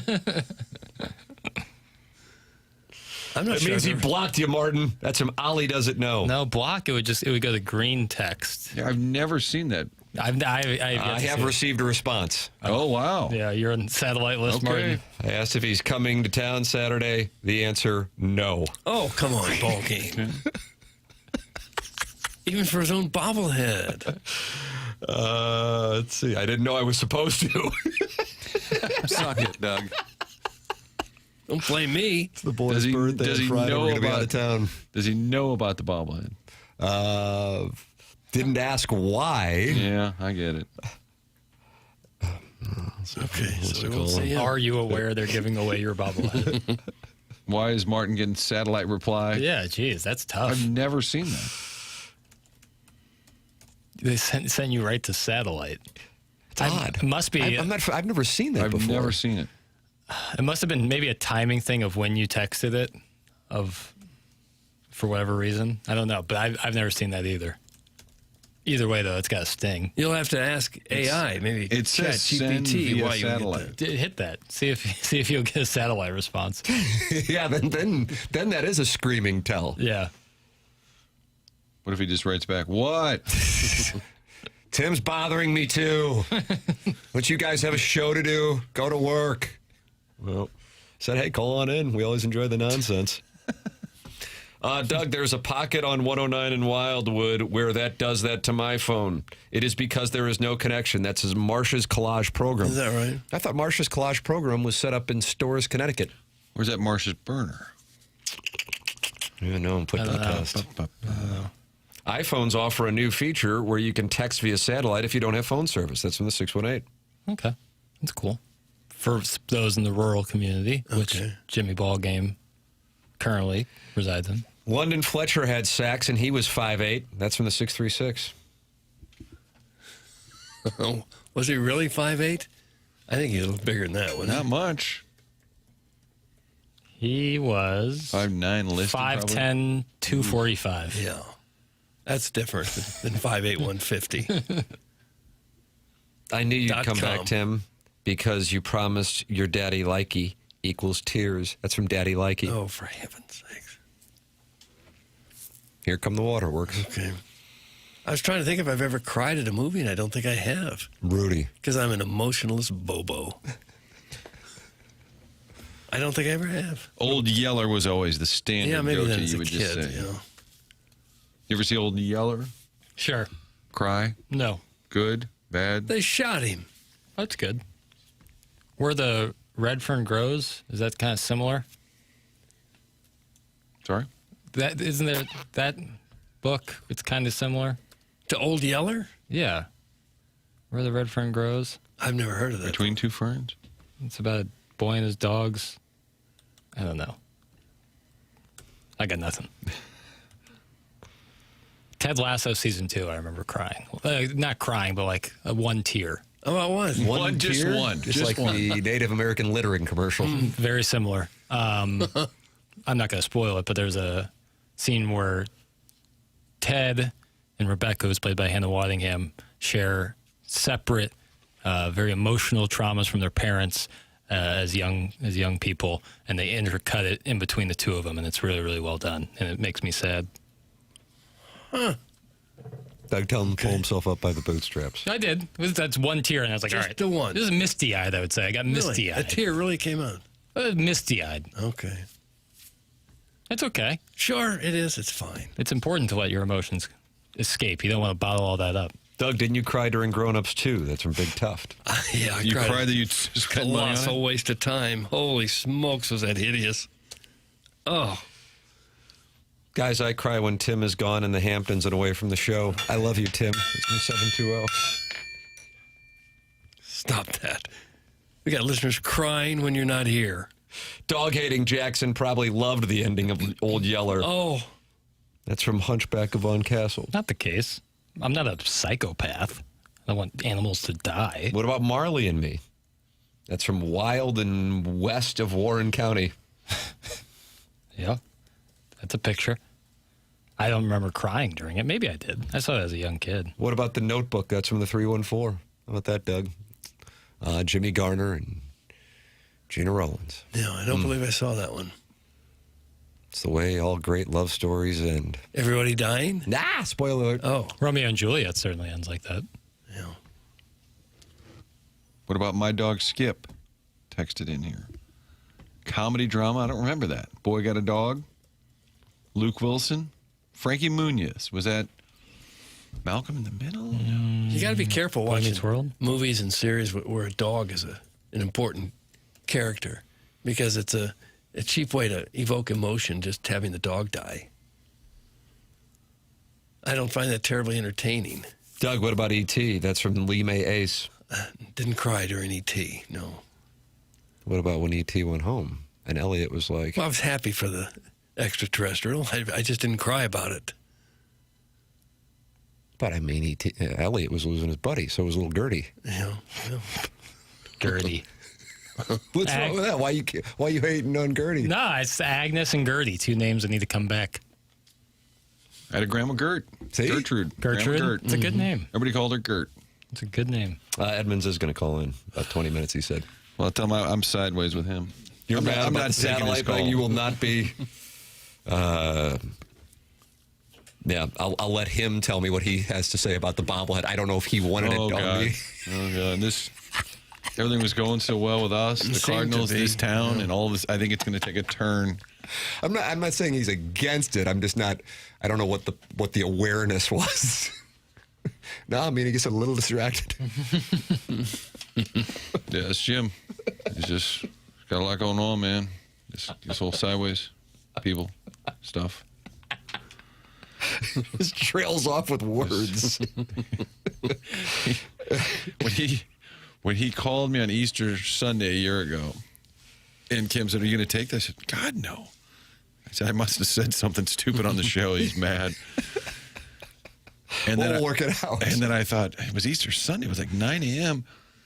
And then I listened to a voicemail. I said, "Hey, Tony, call me." Send he text. He said, "Left you a message." And I'm like, the message didn't say anything. Tony, call me. I'm like, that's the message? You left you. He did I leave was you a so message. fearful, like I was in trouble with something. So did you call him? I did. It was when he was putting together that event last summer, which Tim's in-laws went to. It was a wonderful night with former Cardinals. And he got the idea when he was on TMA that opening day, and he ran into all kinds of people, and they started telling stories when he was here, and me and Matt Morris sat up telling, and they said, we got to do an event. So he kind of had this idea, and Easter Sunday had to share it with me. But I was a little fearful, and so I hate when people say, left you a message. You go, oh, good. And then you go to the message, and it doesn't tell you Nothing what there. there. Yeah. All right. But you from got now through on, it. I'm just going to hit, sorry, only on satellite. Yeah. The Patriot makes me cry just due to pure patriotism. That's from the benevolent Bowen Bear. Mel Gibson in The Patriot, Jackson? Don't think I've ever seen it. Oh, you haven't seen that? Oh, no. Oh, wow. Why do you hate America? Something for you to watch on the 4th of July. Yeah, I got it to my list. Listen, AOC papers. Somebody called you Libby Popovich earlier. That was a big-time movie that you missed. I didn't see it either. I'm sorry. It just came out in 2000. I was 2 years old, and I haven't seen Came it out in since. 2000? Yeah. Really? I can't lie. I'm not the world's biggest Mel Gibson fan. Why? Why? Handful of reasons. He has some thoughts. Maybe I don't necessarily Oh, agree. that's right. He's not liberal. No, I don't think that's Let's it. just quickly rake the putt. We'll move on to two. Yeah. Well, we probably got to get to a break anyway. That's right, Dick, because Edmonds is calling Is he in. really? He is. He said about 5 minutes ago, calling in 20. Brad Thompson's going to be joining us on the Polos Plus dossier. I believe McGreevy will be with us. We got the Design Air Heating and Cooling email of the day. Jackson's going to take a look at the Louisville secondary as we get ready for the playoff game. There's a lot here on this thing today. So be ready for it. I want everybody to be ready for it. You also want to email in the morning after at InsideSTL.com for our Design Air Heating and Cooling email of the day. It's the morning after 101 ESPN.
101 ESPN from the Stiefel Studios. Tim McKernan, Doug Vaughn, Martin Kilcoyne with you on the program.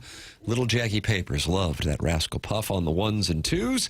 And we welcome you to participate in said presentation by texting in the Air Comfort Service text inbox, 314-399-9646. By calling in the Callier and Thompson phone lines, 314-974-0101. Or by opening up your YouTube app and typing in TMASTL, and you can talk it over in the Michelob Ultra YouTube chat. Let's see. They are very active in that Michelob Ultra YouTube chat as well. So watch the program and talk it over. Jim Edmonds is going to be calling in here in a matter of moments. Mike McGreevy and Brad Thompson, all on your Polos Plus dossier, in addition to the Design Air Heating and Cooling email of the day. A lot of Cardinal conversation here as the boys get the win last night. Jordan Walker with a big night, which was good to see because he had been struggling in the series. Ali Marmol talked about it following the game, about his physical and mental state. I'm trying to figure out the best way to describe this because it's like he was mad about it rather than searching. And there's a difference there where you're in that little lull for a week and you can start searching and things kind of speed up on you. You can just tell he was mad at the fact that he's allowed himself to do that, and that's a good sign. So I like where he's at physically. I like where he's at mentally. All right, Doug, he's in good headspace. Don't worry about it. All right, I'll stop worrying. Did look like last night, and Brad Thompson was calling attention to this, that he had made some adjustments because he was looking like he was going back into that mode, both over the weekend against the Cubs and in the first couple games against the Rangers, where he was taking the bait on that low and outside pitch. Yeah. Friend of mine was there early last night and said Cards had an optional BP. I saw 4 guys taking the optional BP: Walker, Fermin, Velasquez, Sajaci. And then he screenshotted the box score. Those guys all had good nights. How about that? Putting the work in. Doug, you put the work in, Yeah. then you get the results. You know what I missed before games, and it's been years since they did this, was when Major League teams used to take infield practice before the games. You remember that? Oh, yeah. Just like a high school team, they'd go out and hit ground balls to guys, and they'd hit balls to the outfield, and they'd throw them to third base. And then They still do. Most nights, they still do that. Because remember, but Molina would always... hours before the game, and not, rather than right before the game starts. Fungo bat? Oh, sure, there's a fungo involved. I bet you were good with a fungo bat. I never really swung it very much. I'd say the last couple of years, if you got down there early, you'd see Willie McGee and Walker like out in right field. Oh, yeah? You go in the clubhouse when they open it up, there's a monitor and it has cameras on the field, and you can always look and see who's out doing something on the field. Willie did a lot of work with Walker just in the outfield. Yeah. Oh, yeah, I know they practice Right, every day. no, but But the it used to be infield- almost part of the show where here's our team. Look at this infield. You're saying almost right before the game starts, yeah, it's kind of? like what you'd see at a high school game or something. I don't know if I've ever been to a game for batting practice. I want to do Gotten that. there that early? Yeah. How early do you have to get there? Like 2 hours beforehand? They start before the stadium even Yeah, I opens. was going Right. to say, it might be wrapping up by the time the gates open. You might see a little bit of the visiting team. But when like Mark McGuire would take BP, wasn't that like a must-see? absolutely. Yeah. Yeah. Unbelievable. It's hard to Really? wrap your head around it. People getting in line for batting practice. And the other teams would come out in their dugouts to watch it. Really? It was like a guy was hitting golf balls. That is accurate. That is 100% accurate. You can get involved on the program. Text in, call in, email in, and talk it over in that Michelob Ultra YouTube chat. If you're tired of waking up exhausted, dad bod starting to weigh on you, finding it harder to get excited about basically anything, Mentality can help you out. Mentality can bring you back to that guy you may remember, sharp at work, full of energy and fun. The one people enjoyed being around, that's where Mentality comes in. They're not a macho, low-T bro clinic. They're human-centered, and their mission is to figure out what's really going on in your body and your brain. Mentality starts by listening, and they'll run real labs and explain your results in plain English, then build a personalized, science-backed plan using hormone therapy and FDA-approved peptide treatments to help get your brain and body back on track. So, stop telling yourself and everyone around you that you're fine. Right now, all new patient labs will be covered in your treatment plan. That's a savings of $250 right out of the gate. Reclaim the old you, the younger you, with Mentality. Schedule your appointment now at lowtusa.com. That's lowtusa.com, LOWTUSA.com. We'll take a commercial break, come back with friends of the program, Jim Edmonds, Mike McGreevy, Brad Thompson, and our Design Air Heating and Cooling email today on the Polos Plus dossier. That polosplus.com is where you can get the Navy Caps on the Road t-shirt that I am wearing today and this new white hat, a bunch of TMA merch up at polosplus.com on the TMA tab when you go there. Polosplus.com, sponsor of the dossier with Edmonds, McGreevy, Thompson, and the Design Air Heating and Cooling email today here on the Morning After 101 ESPN and the TMA STL YouTube channel.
Take a listen.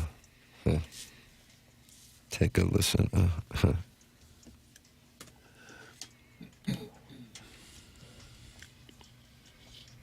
How do you like this? It's very intriguing. Oh, good.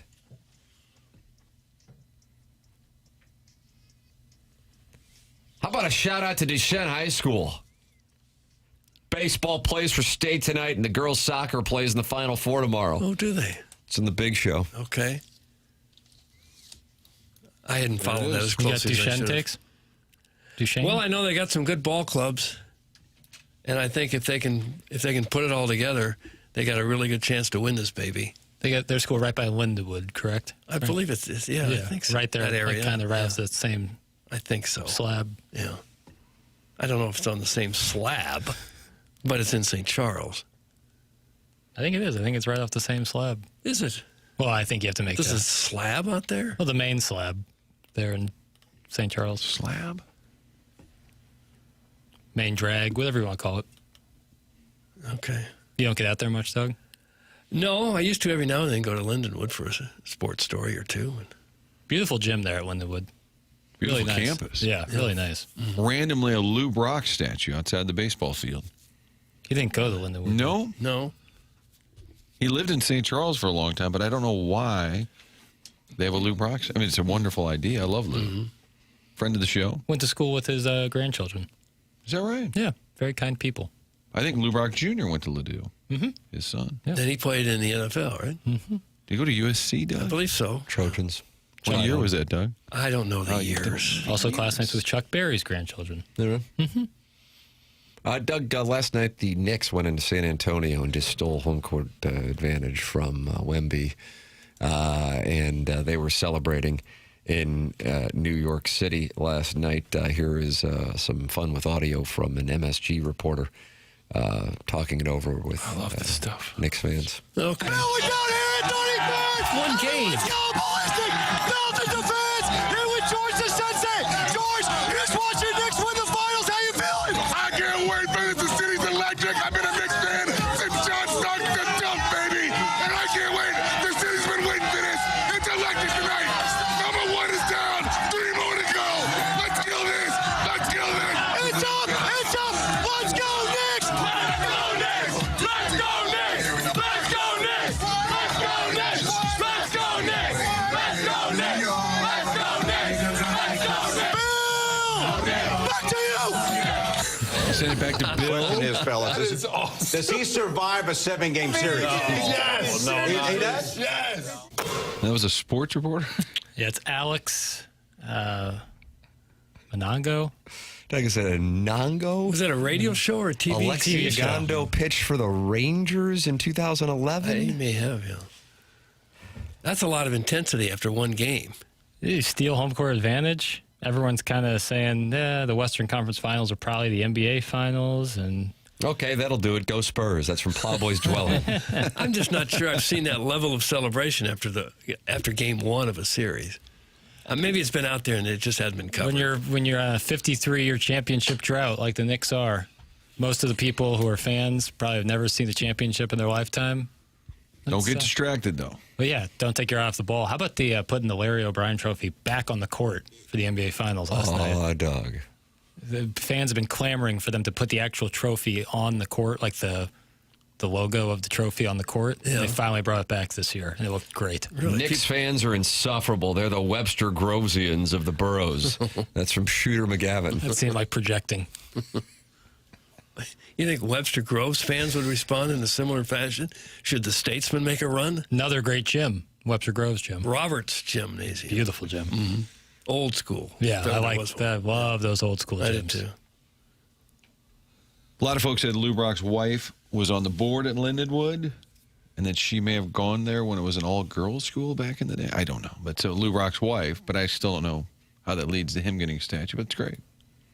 Hey Jackson, thanks for putting me on hold yesterday for an hour and never getting back. Get back on your Addy. That's from KU Wells. Did you put somebody on hold and then never got back to him? Yeah, he wanted a text. He wanted to call in about getting a text name that I said was in bad taste. Simply block him. Block him. Listen, So you he- got to shoot the score. So did you purposely? I put him on hold, and that's, It's kind of like blocking him. I guess. But you had no intention of talking to him. I did talk to him on the phone. But then you put him on hold. On the air, no. Not if he wanted to request the text name he was requesting. If he was going to bring that up. Did it violate the Federal Communications Commission? It did not. Your standards. I thought it was in bad taste. And you're a pretty good filter. What kind of a fellow would sit on hold for an hour calling in a radio station to try to get a text name changed? I understand where you're coming from, but I also appreciate the KU Wells dedication and choosing to engage with the program. How about that, Doug? Okay. I think people would call, like a Jim Rome or a national show, you would wait. Francesa, I bet those Hours. guys would wait an hour. Full board. We didn't even have that many phone lines comparatively. I think we got a six-piece. Let's load them up right now, Doug. Do we have Load time? up the phone lines. Yeah. Okay. First, we got to clear them. Let's clear those lines. Everyone on the line now, you're out. Clear the lines. But I've been on hold for 2 hours. Okay, we can go now, Jackson. All right, thank you, Doug. Also, we're excited to let you know that Nevin Shapiro is back with his podcast. Talking about the Marlins, talking about the Heat. Nope. Pretty specific. He is focused on the upcoming season. I think they're 54 days away from the opener for the U, feeling like they should have won the national championship last year. And Doug, friend of the program, Nevin Shapiro, who wanted to join us at spring training, John Jay, did not think it was the best idea. He said to me, "Why would you do that?" I thought even of a worse idea. Have him drive up and join us on site at the Cardinals. Hey, we're joined by a podcaster and convicted felon. You don't often say that. His Wikipedia page, of course, says American Fraudster. Doug, he is Great bullish. movie title. Yeah. He is bullish on the U here in the upcoming college football season. Who could beat them other than Clemson potentially or Notre Dame? Nobody. They're double-digit favorites in every game. If they were to lose a game other than one of those two, can you imagine what our show is going to sound like? I don't think they want to hear that show. No, and it would be deserved. Right. But I'm going to think positive, and I'm saying undefeated, and then let it play out in the playoffs. Doug, undefeated for the U, and if they're not, his co-host said, I don't think they're going to want to hear that show. No. I see he received a 20-year prison sentence for orchestrating a $930 million Ponzi scheme. Did he do 20? He must not have done 20. He did not. No. He became notable during the Frank Haith era at Mizzou. Yes. Tim, they've got Stanford. We want to go through it, Doug? Think they can do it? Yes, undefeated. Stanford, Florida A&M, Wake Forest, Central Michigan. I like 4-0 right there. At Clemson. That'll be put to the test. Jackson doesn't like Dabo. Who are you going to be cheering for there, Nevin or Dabo? Nevin. Wow. I don't have any problem with the Canes. Florida State at home. Pitt at Bill Belichick on Halloween. Oh, my. At Notre Dame. Catholics versus Convicts on NBC, Saturday, November 7th. We should go to that one, Babers. Let's go. Where's that at? At Notre Dame. Ooh, I want to go to a game in Notre Dame How about that badly. night game with the Canes? If Mizzou ever were to play Notre Dame in a non-con game at Notre Dame, I don't care I what think the that price happened, is. Doug. That happened in 77. I wish I could help you. I feel like John Carney made some field goals, not the radio guy. I feel like Notre Dame won the national championship in 77 because they would win in double digit, like 66, 77, 88. So they probably didn't do it in 77. Did they beat Joe Montana? I don't know. Tim, were you born 76 or 77? 76. Got it. Yeah, they're kind America's birthday. of planning America's birthday here this year. Yeah. Some are saying, 27th. 250 years of America. I say 50 years of Tim. Shut off. Oh, Clip that off. this says Shapiro was transferred from prison to home to serve out the remainder of his 20-year sentence and had to wear a ankle monitor. But he still was going to join us at Roger Dean Stadium. Well, he got out of that. Beep, beep, beep, beep. In December of 24, President Joe Biden commuted his sentence. So I guess all the other punishment is gone now. He did have to repay $82 million. If you build up the P&L, he still came out. Probably. Repay $82 American million. fraudster. Catholics versus convicts aligns with the Billikens versus Tigers. See you there, papers. That's from Cronky Hater. Okay. Oh, the date. That's a big weekend. That Mizzou sleuthing's still not official, but Yeah. the early report was it was going to be Friday, November Right. 6th. And then And you then- got Missouri, Texas the next day, if I'm not mistaken, down there in Columbia. Tim, in 1978, Mizzou went to South Bend and beat them 3-zip. 3-0. How did they do? 3-0? Yes. Jeez. The Missouri is 2-0 at Notre Dame. Only undefeated team at Notre Dame with 2+ wins in history. How about that? Look That's at a us fun now. fact. Look at us now. True Sons. Yeah. Veiled Prophet says the Irish are not going to play the Como Kitties. LOLs. That's from the Veiled Prophet. Don't talk to us like that. Not going to play the Como Kitties. I don't appreciate the tone. I think my favorite development is that we did the Tiger Club luncheon. Doug got berated by some older alums who hated the SLU Mizzou idea, and then about a month later, less than a month later, it comes out they're going to do it. And I remember talking to Chris May at that Billiken function. He said there was really nothing in the works at the time. The coaches. Maybe it happened very quickly, probably. Get involved with the program. You are welcome to call in, text in, email in for the Design Air Heating and Cooling email of the day. You are also welcome to email in or talk it over in the Michelob Ultra YouTube chat anytime you would like. Friends are gathered. Let's see. What's going on here? KU Wells is passionate. I don't know. This is the guy that he says, I could actually hear the show better when I was on hold. Is this an audio grievance? I don't see how that's possible. Okay. Fair enough. It He's is. so close to being blocked. For his tone, if nothing else. Is going through Miami's football schedule compelling radio for the St. Louis market? Leave us alone. It's in the deep voice, dude. Well, if we're going to play Nevin talking undefeated, I kind of want to know what he's chopping up there. Yeah.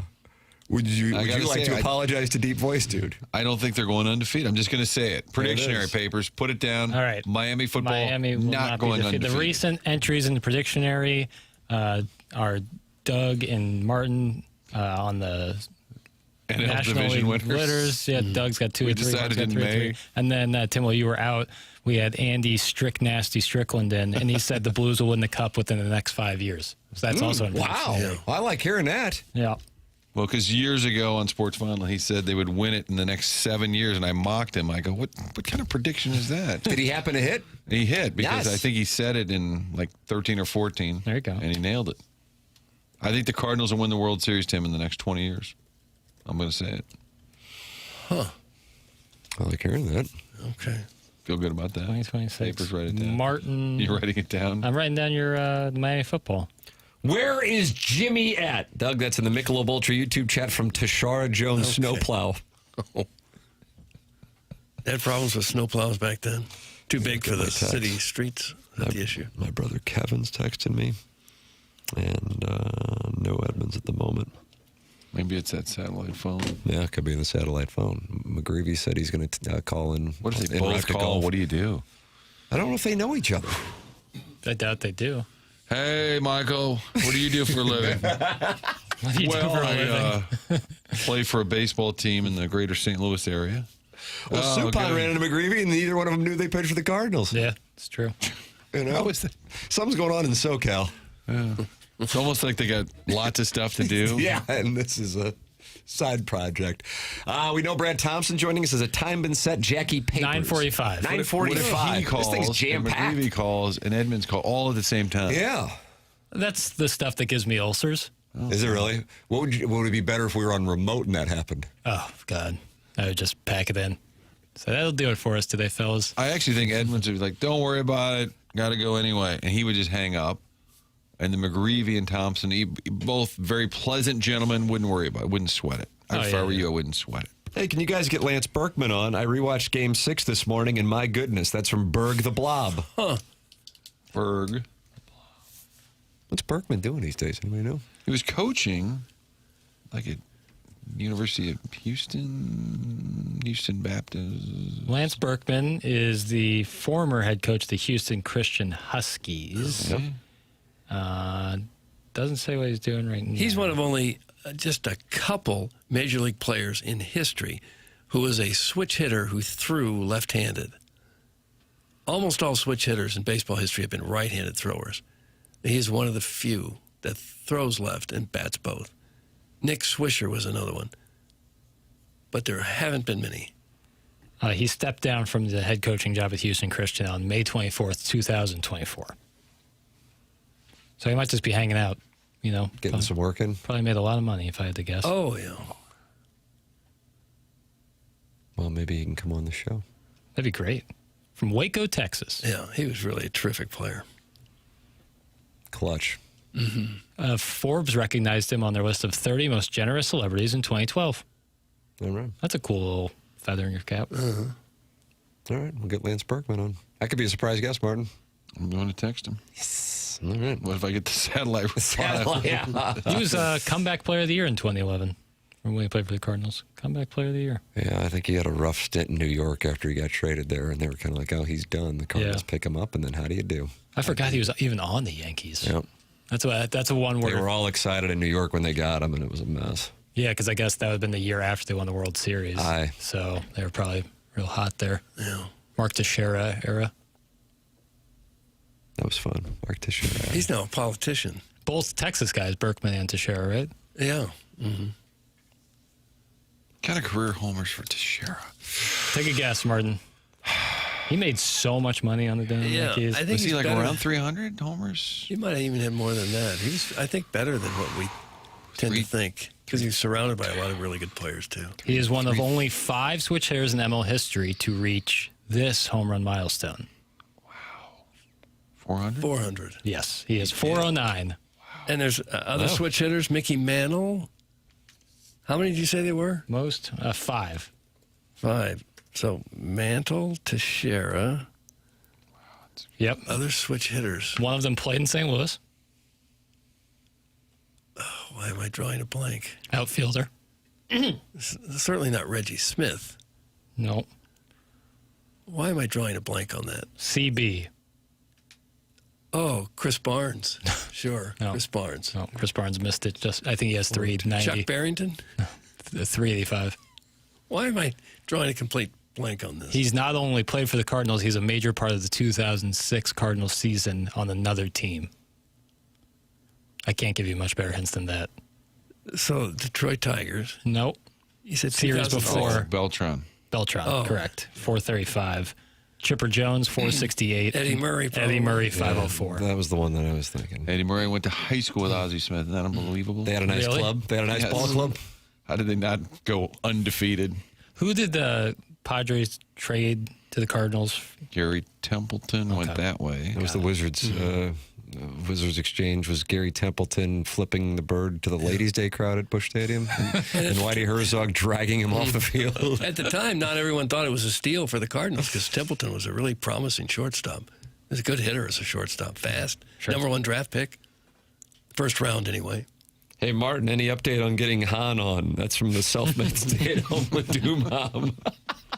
Surprise guest. Another surprise guest. That would be like a great off-air surprise guest. Some of the stories would probably be unbelievable. Maybe in studio for AFTA or what's it called? ATA? What are the other thing? ATMA, DBA audio bake sale. That might be one where we'd have to start a Iggy-style Patreon, and people would have to pay for that one. And probably sign some sort of NDA. We will have members of the Cardinal organization, former or otherwise, some with bobbleheads, some without, some going to strike golf balls, some enjoying an off day from their broadcast gigs at points here over the next couple of hours. We just don't know when. Seems like we're just bothering people. Yeah, that's essentially what we do. The program's called The Morning After. It's presented by Brown and Crouppen on 101 ESPN.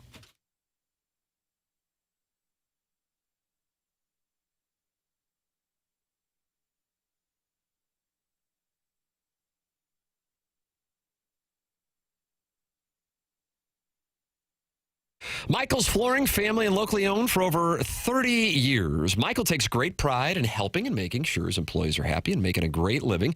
You can go online and get 3 samples free from Proximity Mills by going to Michael's Flooring website, which is igotfloored.com. Michael, his passion is flooring. And when you order from him, he wants you to have the best experience for the best price. Just coming up to the people at Michael's Flooring, and you're going to see a difference. They want to make sure they suggest the best thing for you and your project and not pushing what corporate is telling them they have too much of. 3 locations to serve you in the St. Louis area: Creve Coeur, Darden Prairie, and St. Peter's. They have so many varieties of all flooring and 3 easy to get to locations in St. Louis. That's in Creve Coeur, Darden Prairie, and in St. Peter's. Come see why people are loving getting floored by Michael, and make sure you visit igotfloored.com.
This is Jackson with a SportsCenter update brought to you by Saliga Heating and Cooling. The Knicks go into San Antonio last night and steal a game. Game 1 goes to New York, 105-95. Karl Anthony Towns with 18 points and 12 rebounds. That was another SportsCenter update brought to you by Saliga Heating and Cooling, a Daikin heating and air conditioning dealer.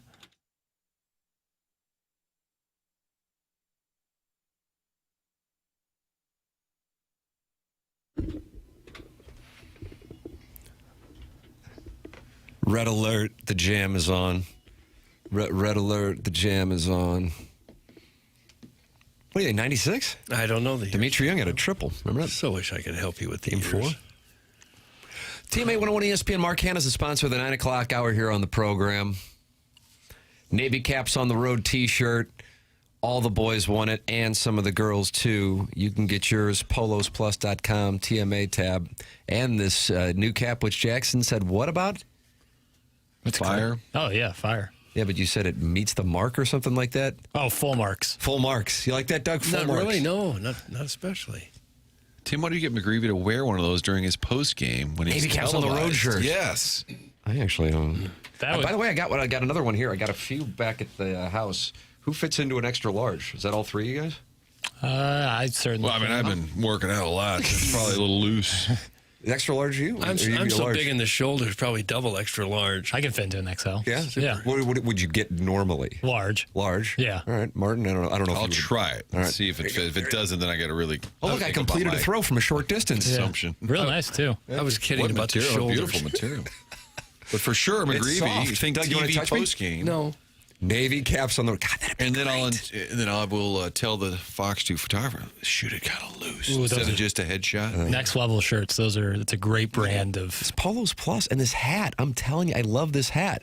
But let me ask you this. If I'm running around in a TMA hat, is that kind of a dig me? Martin, what do you think? Yeah. Skipper, you're like, it is. That Don't would you be- think? It is. Johnny Load. Johnny Lowe. And Johnny Lowe J-Rod. comes up to St. Louis, and he's in a clubhouse with Edmonds, Roland Pools, Larry Walker, Chris Carpenter, and he comes up as a rookie with J-Rod written on his spikes. Did not play well. No. I mean, I remember that. Not much upset Larry Walker. Not to say he was upset, but he's like, the hell's going on over there? You know? Yeah, blah-blah. And it was San Diego. Goldberg says to Tony, well, J-Rod's, excuse me? And then Joel had to explain who J-Rod was, and he was bothered by it. And then Joel said, well, what should I call him? And that's when the skipper said, I don't know, man, just, Johnny Load. I'm like, Johnny Load? Of all default plays. Tim Chappelle does it, and you're bigger than he is. That's from Okay. Mr. Mudjack Mike. Guys, I wear an XL. That's from Yachty's Ruptured Ball. Oh, I think they're saying they'll take a shot. The material is fantastic. Isn't it soft? Soft and warm, like a quiet storm. Soft and warm.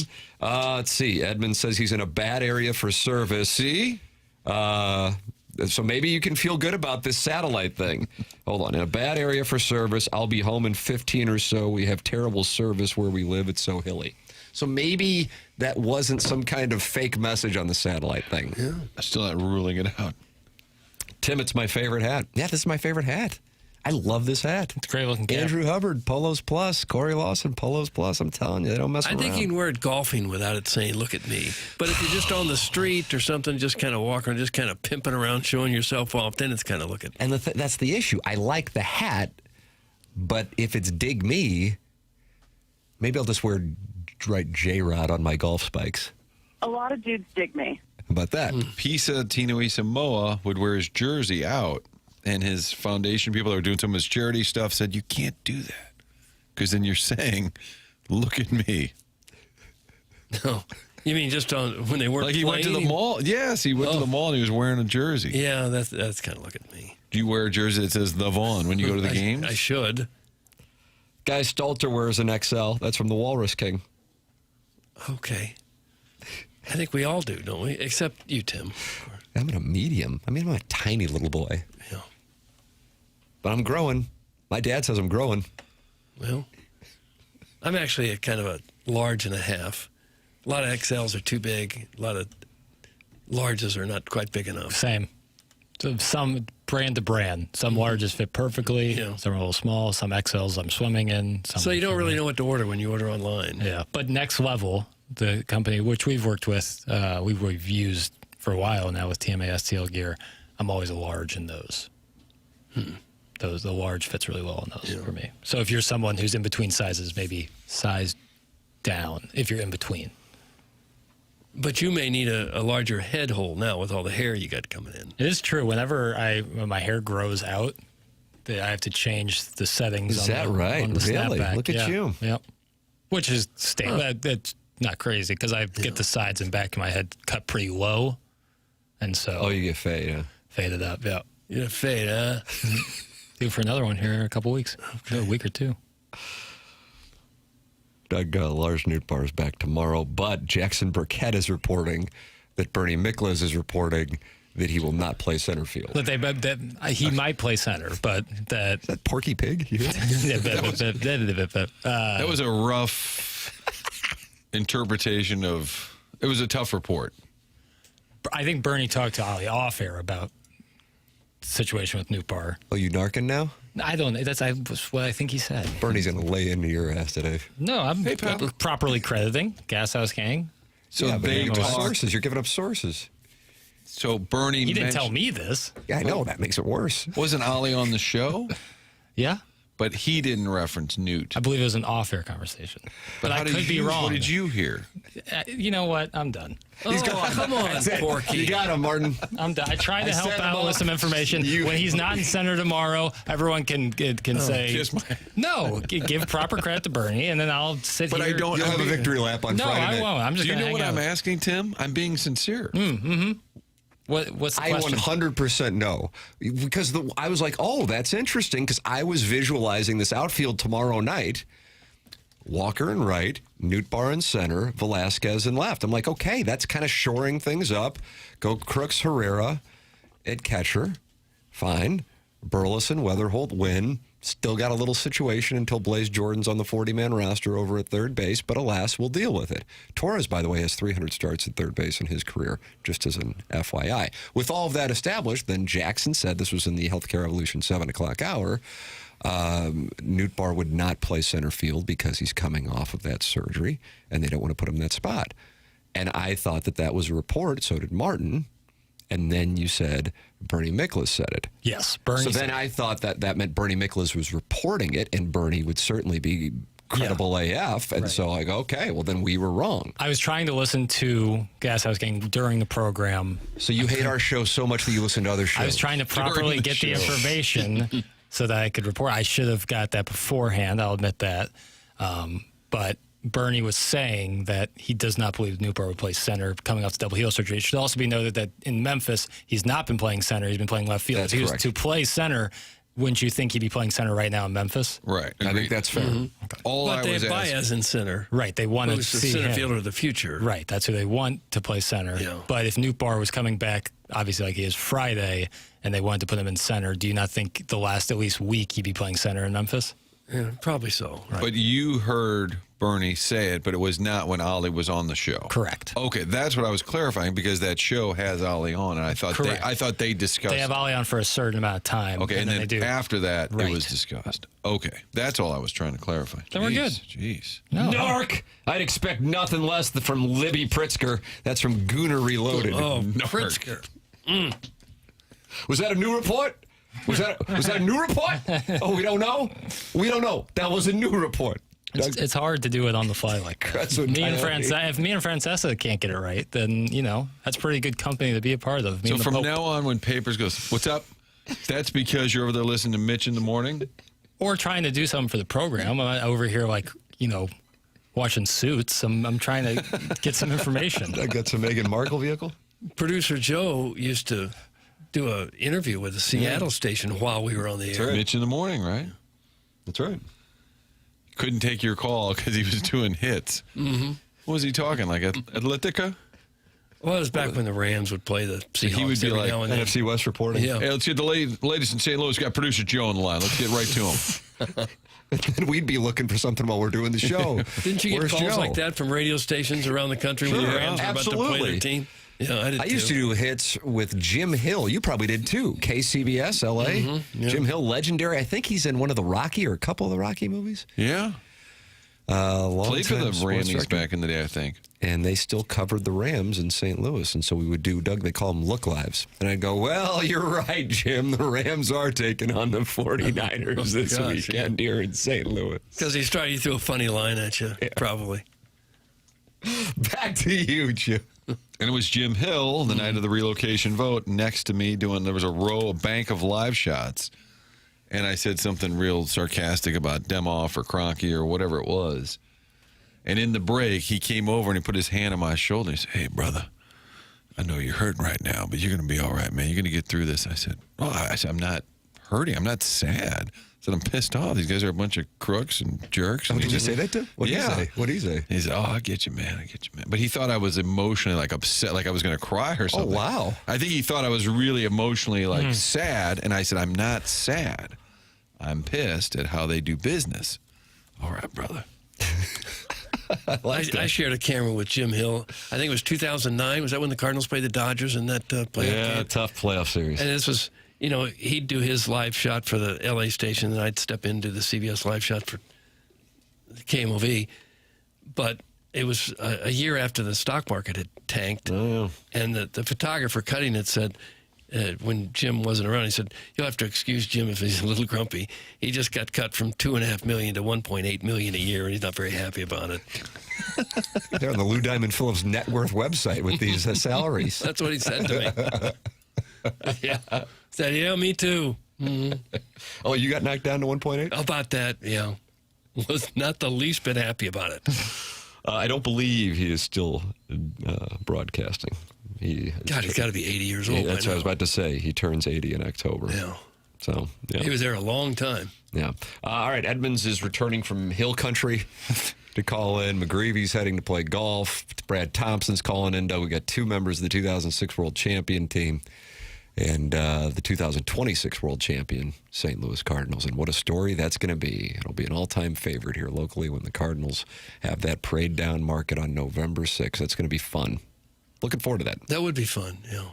Oh, what a story it'll be. Tim, AI says Jim Hill has not retired. KCBS, KCAL sports anchor. That's according to AI. I'm on the Wikipedias. There's a story that says he celebrates 50 years with CBS, and that was in February of 2026. Wow. I can't find any stories that he did retire. There's not a whole lot of 80-year-old sports anchors out there, but maybe he's one. Let's see. He does celebrates 50 KCBS years and KCAL and does pay-per-view.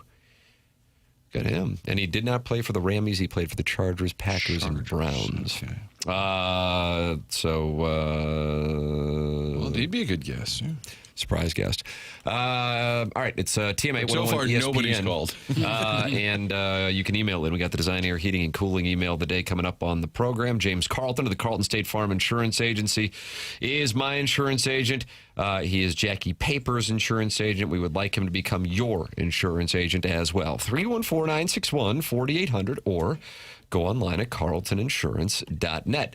If you type in James Carlton State Farm in Google, you are going to see 500 5-star reviews. If your insurance has been going up or if you just haven't been shopping around, you are leaving yourself exposed to paying too much. That's where the Carlton State Farm Insurance Agency can save you money and provide you with incredible customer service. 314-961-4800 or go online at carltoninsurance.net. That's James Carlton of the Carlton State Farm Insurance Agency. He's my insurance agent, and he can save you a lot of money with great customer service. James Carlton, carltoninsurance.net. This is TMA 101 ESPN.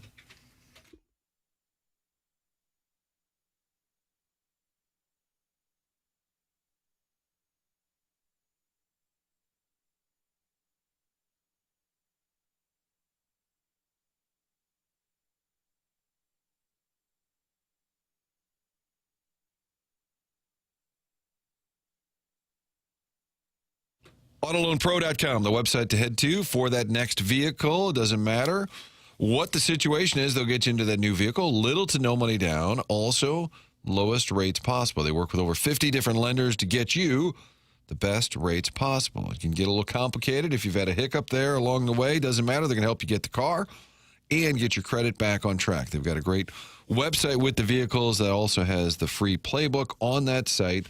Jim Olive, the owner, put this playbook together so that you can better understand how the credit industry works. So get a new vehicle, improve your credit, all in one spot. AutoLoanPro.com, they're part of the Lita family. Great selection online there. A little footage there on TV with Jim and Robert Thomas, and friend of the show, Robert Thomas, on the site as well. But get that free playbook, get the vehicle, all of it in one spot. All you need to know is to choose the pro. AutoLoanPro.com.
It's TMA 101 ESPN. Tim McKernan, Doug Vaughn, Martin Kilcoyne, Jackson Burkett with you on the program.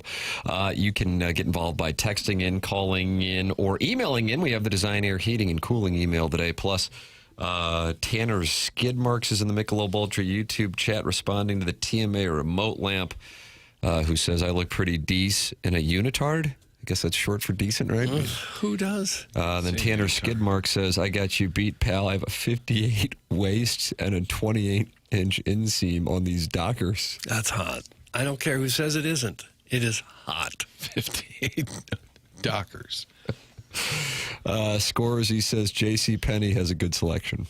So they're talking it over in that Michelob Ultra YouTube chat, and I like it. I was in JCPenney at West County Mall about a week ago. There was like nobody there. There's hardly anybody working there. Hardly anybody shopping there. Bizarre. I wonder how they stay open. That's why we have the JCPenney chat support active in the Michelob Ultra YouTube Is chat. that right? What'd you get? Dockers? I didn't Lamp? get anything. I was returning anything for something for myself. I like a good department store. You could buy a mattress. You could buy a pair of socks, you know. A mattress? Chainsaw if you You need. get whatever you need. Like Sears. Sears used to be Well, that way. JCPenney. I mean, You can get a mattress at JCPenney? Maybe I'm I don't harping know. too much. Macy's, I apologize. think you could. What were you doing there, Doug? That's from Jack Hoare in the Michelob Ultra YouTube chat. Bless it. people want answers. Returning clothes. It was bought for my son and didn't fit him. Suspicious. That's You suspicious. have to What else admit. do you buy? Are you at doing mall JCPenney? walking these days, Doug? I've done that before. Nothing wrong with the mall walk in the winter. Yeah. Maybe sniff the pretzels. Clip that off. What are you doing here, boy? You sniffing pretzels?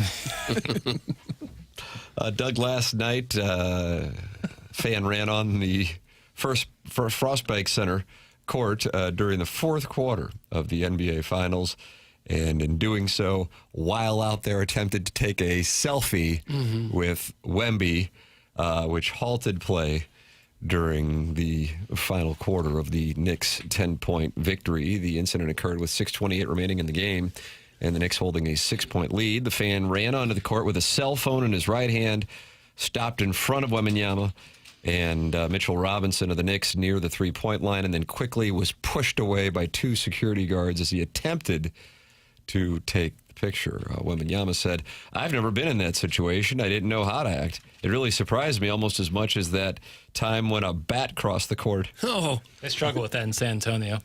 bats? Yeah, it happened a bunch when, like, their dynasty era, and Manu Ginobili snatched it out of the air one time. So somehow Hats they for were- bats. Hats for bats. Speaking somehow of they were Argentina. living- they were living in the building. Yeah, Clearly, right. somehow. Yep.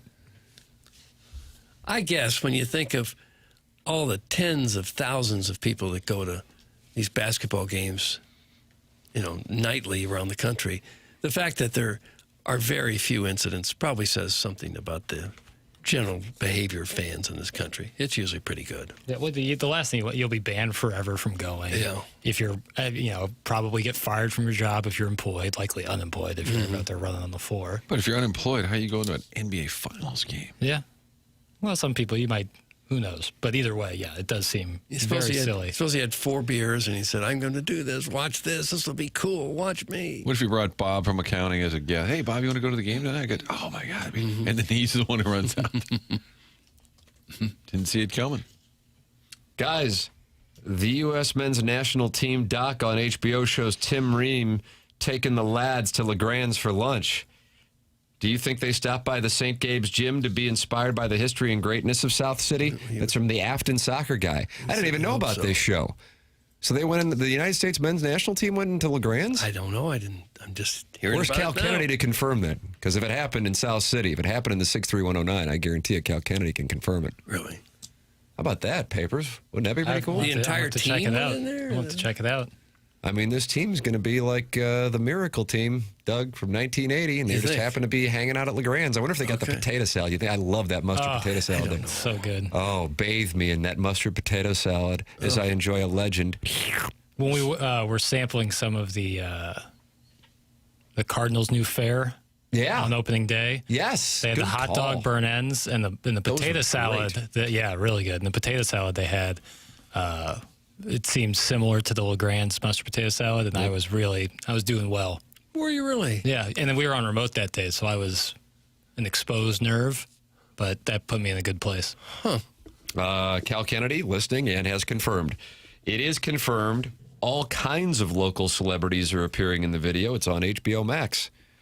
So the United States men's national team in town, Tim Ream, El Capitan, took them to LeGrand's. You think they all got legends? I bet Tim Ream told them, hey, big menu, would recommend the legend. Why are they in town? They play because they love America? Or practice game here or something? I don't know. When would that have been, I wonder? Apparently, Tim Ream is a relative of the LeGrand's. Oh, okay. How about That's that? cool. Okay. Joe and Jim LeGrand. That's who I grew up going to. That's where we would grocery shop. It sounds like I grew up in like the 1800s. It does. That was the grocery shop. That's when you went to market. To market. Mm-hmm. Mom, can we go to market? I'd like to get a Little Smoky. Get your mother some flour, Timmy. Oh, Missy's up there at LeGrand's again. Yeah, I don't Box know. wine. It's more of a Central Corridor thing. Guys, they came in town for a friendly last year. Yeah, I was going to say, it's a while ago. Yeah, it's from Ernie Bjorkman. Michael McGreevy's on hold. Oh, is it really? Yeah. Well, tell him we're talking sandwiches. Yeah, we're talking sandwich. I wonder if he's been to LeGrand's. Let's see, I don't have him. Let's see. Oh, friend of the program, Mike Kunderman. You know Mike Kunderman, AB guy? Just texted me, and he sent me the clip. How about that? The clip of these guys at LeGrand's. Yeah. Okay. How about that? Or God was bless. a clip of McGreevy on hold. I thought maybe that's what it McGreevy's was. on the Kelly and Thompson phone lines. Morning, Mike. Morning, guys. Where is the ball striking taking place today? Going to, me and D-May are going to Persimmon Woods. Oh. I'll be there Monday. All right. Have you played it before? Oh, yeah. No, I have not. My dad and my uncle have, though, so I got it. I got some pictures of some of the holes. Looks very nice. Jay Johnson's getting us on. Oh, nice. Guy who graciously invited us to the Grove. There's no need to re-talk about that. I've heard all the jokes, yada, yada, yada, McGreevy's poor, whatever. God, this guy's beating us to the punch. But, yeah, exactly. But he invited us, which is very nice, and very excited to go play. Oh, that's outstanding. That's a great golf course. You boys will be able to let it fly out there. Yeah, sure hope so. Well, all right, Doug. I'm going to now. What tees are you going to play? Because I'm going to set the over/under for the scores. I've witnessed this. Where are you going to play? I don't know. I You're don't going know. tip What drill. are the tees? Are we talking? How far are the tips? Doug, how far are the tips? I don't know. I You don't got to have do that show right in prep, front of me. especially when McGreevy calls in. We need to know the tips, yardage. How about Persimmon Woods. 6,800? Is that about right? I would guess over on that, but maybe I'm off. I don't know. I'm going to say you're going 77.5 as your total. D May 81.5. That's where I am. Everybody can take overs and unders right there off that action. I'll take it. I've got my own Kalshi site. You're always rooting for me. Give me the low numbers. That's good. I haven't played since we played Lochinvar in Houston, so it's been a while. Not a bad track there either. It says you can play it at 6,939 yards. Okay. From the back tees. All right. Well, I'll see when I get there what we're feeling. See what the range is like.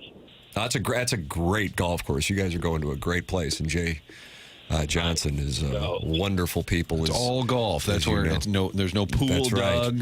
Yeah. No pickleball. Golf, baby. That's right. That's it.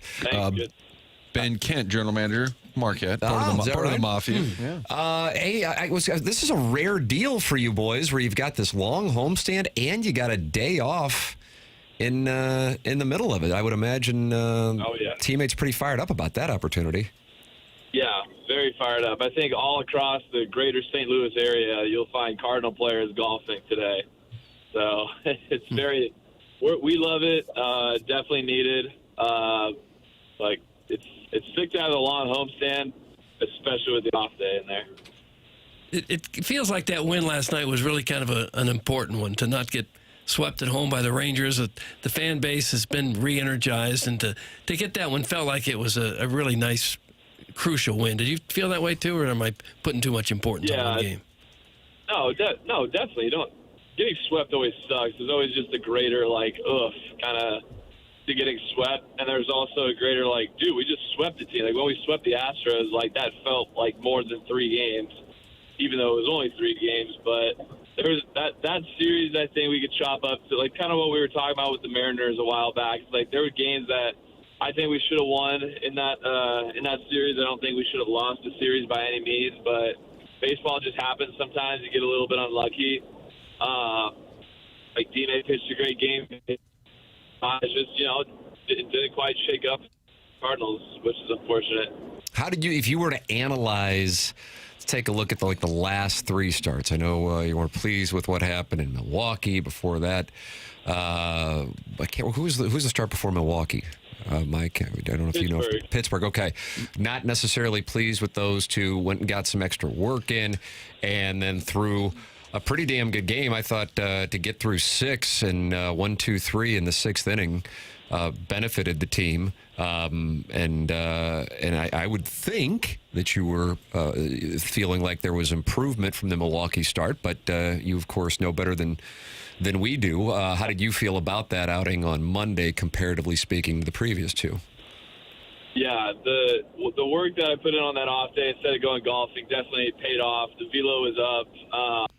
It's just slowly getting back up there, which is good. And, like, it was definitely seen in the game. Like, guys were coming up to me like, hey, like, there we go. There's some high numbers again. So that was good. It just felt like more like myself, just under control. The body's able to fire a lot better, and just being able to make pitches, not just, the sinker feels off. Like, everything felt good. It was just a matter of, like, sequencing here and there. And, like, you could chop it up to, hey, like, in certain ways, like, you could look at it like, I don't think those runs should have scored anyway. But, like, it's baseball. Like, Nimmo goes first to home on a ball that kind of takes a weird hop off the wall and left. And, if we get that in, Mason Wynn's got the best arm at the shortstop position. We'd probably gun Nimmo out, and, we're still got a tie ball game in the 4th and 5th. So I certainly loved how I felt on the mound. It just stinks that you got DeGrom on the other side. That's just got his 100th win, and just one of the better pitchers in all of baseball. I feel like Wynn has been on a bit of a defensive heater on this homestand, just making some incredible plays. And there was a shot, I think it was on the Sunday night game, where he pulled out a fake pistol and blew it after just gunning somebody down at first. Yeah, he did. We saw that happen in the dugout. We're like, he's just doing that for the cameras. Oh, my gosh. Like, maybe you should do that when you get a strikeout. Yeah, like Kenny Powers. Yeah, sure, exactly. No, I would never do that on the mound. I do not throw quite. I need to throw 100 to be able to do that. D-May can do that. I can't. What did you say you did to get your velocity up a little bit? Was that just rest or what? It was a little bit of extra work, drills I did back in, like, 2024, when I kind of started off the same way throughout the season. Velo was a little down, not quite myself. The only difference between the starts of my 24 year and the 26 year is, like, the results are just better. So I feel like there's a lot of people that say, well, hey, like, don't change much. Like, you're pitching well. Like, you're pitching well. It's like, well, yeah, but I'm never satisfied with, like, just being good. And, like, you're putting up good results. Like, yeah, but I can put up even better results if I figure this out and kind of get back to my baseline at the very least. So just kind of went in, did some extra work, fixed a little bit of kind of synced up the mechanics just a little bit more. And it was definitely felt in the first inning and even in the 6th inning, like all the way through the 6th inning. Have you ever seen anybody throw harder than that guy from Milwaukee, Mizorowski? He's pretty incredible, isn't he? I have not, and that was pretty incredible to watch. It sucks to watch because it's your guys on the tail end of that, but it's quite impressive, and I wish there was a kind of somehow I can get that as well, but I think that's more chop it up to that's God given right there. Is D-May? He's not riding with you, is he? No, he's not. Okay. No. He would have spoke up by now. Okay. I thought maybe he was sitting this one out. But you got to ask him about he had a giant... I think D-May is also a friend of the program. All right. Oh, nice. FOTP, Doug. Well, if D-May's listening, feel free to call in. Edmonds might be calling. Brad Thompson might be calling. Lance Berkman might be calling. But we'll take his call and ask him about the giant cowboy hat. Did you see that the other night? giant cowboy hat? Yeah, that's what he was wearing during his What was post-game. His Dustin May post-game address had a giant cowboy hat on. Yeah, I think I've seen that a couple times throughout the clubhouse. You know, I try not to look over at guys when they're changing. So, man, Gosh. Well, that was the whole reason I got into this business. That's Tim. Yeah, excuse me for not being like, oh, I wonder what he's wearing today. Oh. Well, the man was dressed and doing TV interviews. Don't Martin's a famous weed peaker, Mike. So just heads up when you see him in the clubhouse. God. McGreevy was a live guest on our Fox pregame the other night, and I'm thinking now, Tim, that's when we've got a shirt we needed to wear, product placement. Tim has shirts that say Navy caps on the road. Yeah, if you would boys just like those Navy caps. 1-0. He doesn't care much about the Navy caps. Oh, no, they like the Navy caps. Okay. They like the Navy caps in Cincinnati. Oh, yeah. Navy caps, they were money. They're money.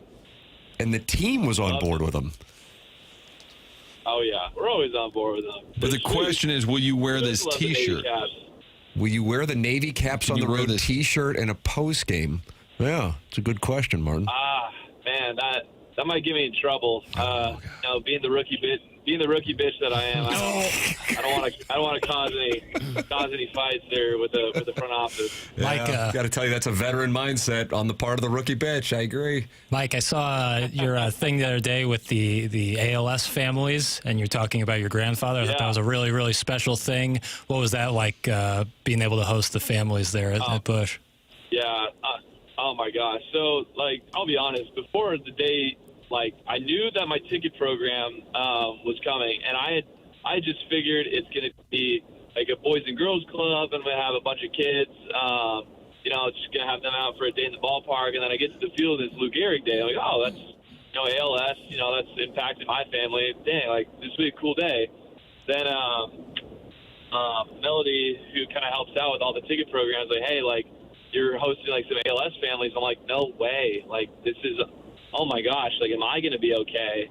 Like, because, like, that impacted my grandfather. And being able to talk to those families, have them out, host them at the ballpark was unreal. And it certainly was, I think, like, divine intervention. That was my grandfather's doing, making that happen. And it was just awesome. And then being able to talk about it on camera after the game was over and just kind of share my story to some of the fans that don't maybe know about my grandfather. And the broadcast, Chip and Brad, Danny, and Al were saying super nice things about the McGreevy family. So, I mean, everybody in my family was super grateful to Cardinal Nation and just MLB in general for, you know, putting on a day like that and really kind of honoring everybody.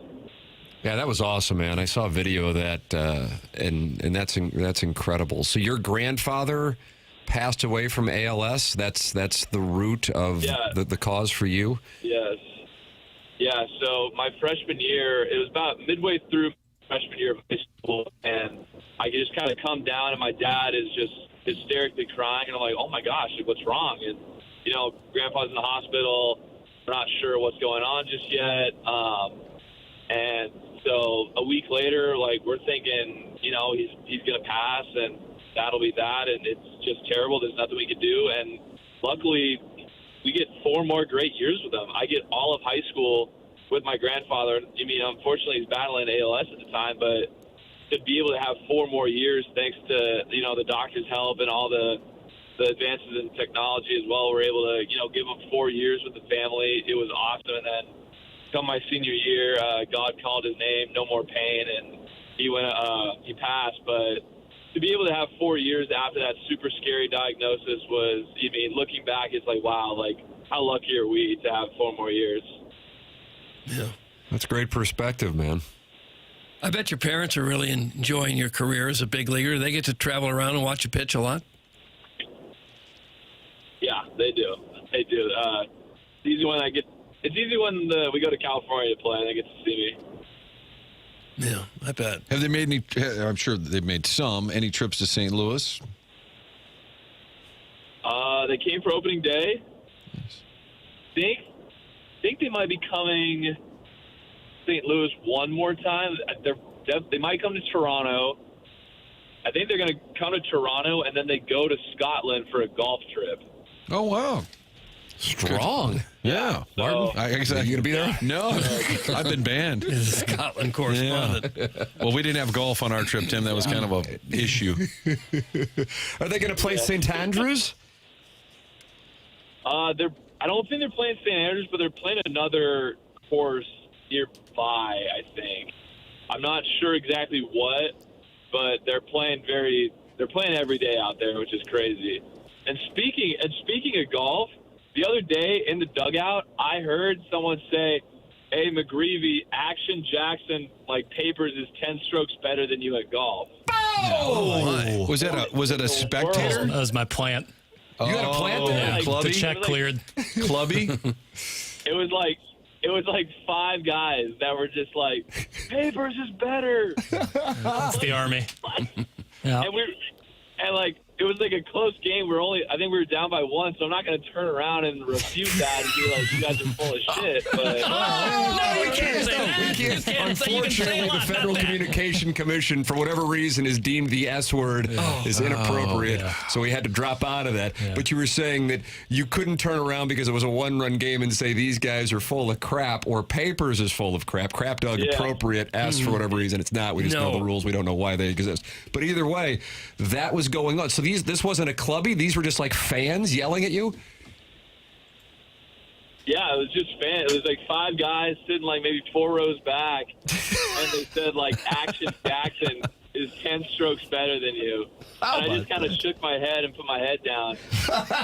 No, you knew. I tried planting it to Libertor, but he didn't take. He didn't take the bait. No.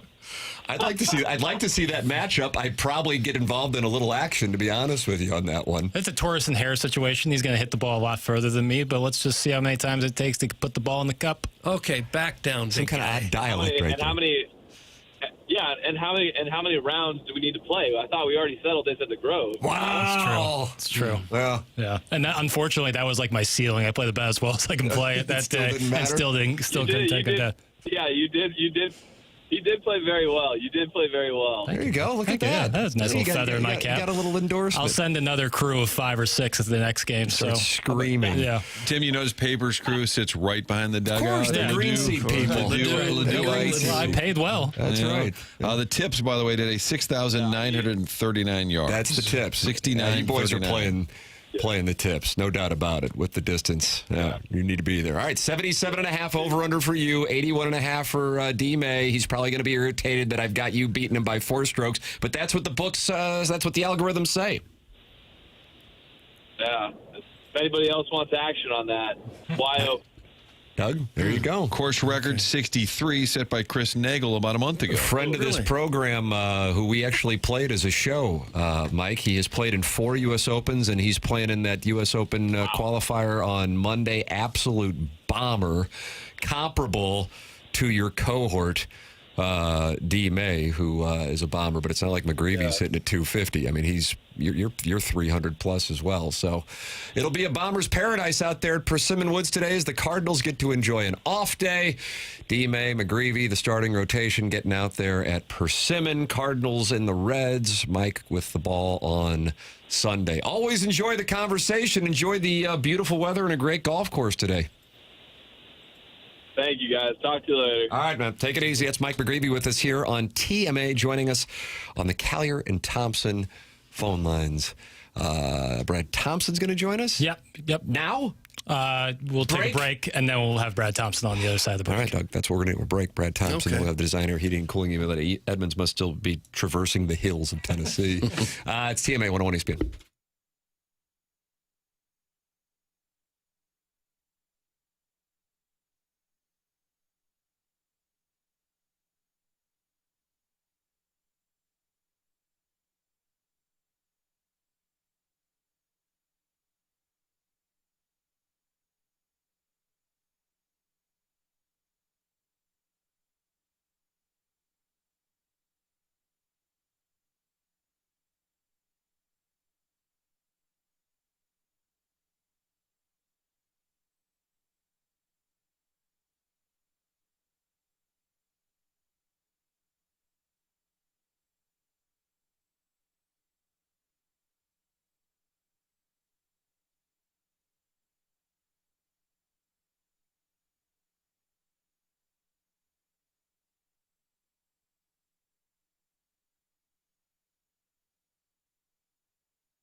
All right, Doug. Let's see if these Cardinal guys can clean it up. Okay. This is a family show, and it always has been. I'm easily offended, as you know. Thank you. So it's been rough. It's been a rough morning. McGreevy does apologize for saying the S word because I got to sit down now with my kids tonight. Brad Thompson and Chip Carey. I don't know what I was catching last night, but I thought I might have caught something. Let's see what Brad has to say. Good morning, Brad. Good morning, gentlemen. Did I hear McGreevy had a poopy mouth today? What happened? Yep. Doug brings it out of these guys. I didn't. Well, he's Irish. He's Unreal. Catholic. Yeah, He drinks Jack Daniels. It's just kind of all on brand. Yeah, absolutely. That's exactly right. Brad, that was as Doug keeps saying, but I agree. That was an important one to get last night. I was kind of in a mode of like, all right, that sucks Monday, but you got Jacob deGrom. It's not like the Cardinals really blew it. Sometimes you get beat. That happens. Tuesday night, that was a rough one, and if they would have lost last night with getting the offense they got, that would have been a rough way to go into an off day. Your analysis of the series and specifically last night? No, I think you laid it out perfectly, and Ollie was very honest about Game 2. He said, paraphrasing, that the team just didn't execute. And if you want to win games at this level, if you want to be at this level, you have to be able to execute in those spots. They didn't do that, and I truly believe him when he says, even if they had figured out a way to win that game, it wouldn't have felt good, right? You'd rather learn those lessons in wins than losses. But still, like little stuff like getting a bunt down, putting a ball in play when you really need to instead of coming out of your shoes, like all of these little things end up mattering. So it was a big game yesterday, and you know this. I mean, this division, the Brewers are playing great baseball, but the Cardinals have played better than most expected, still in the thick of things, and you got to figure out ways to get over hurdles like Game 2 in this series. I agree with Game 1. Sometimes you're going to get DeGrom, and the bullpen did what they were supposed to do for the Rangers. But that was one that you had to win last night. I was very happy for a lot of guys in this one. It was a good bounce back from last outing for Palante. He went 3 against the Cubs. That was his shortest outing of the year. So he was really good last night. Stanek was outstanding, his longest outing of the season. He's been great. You look at his numbers over the last 13. I think he's got like a 1.5 ERA.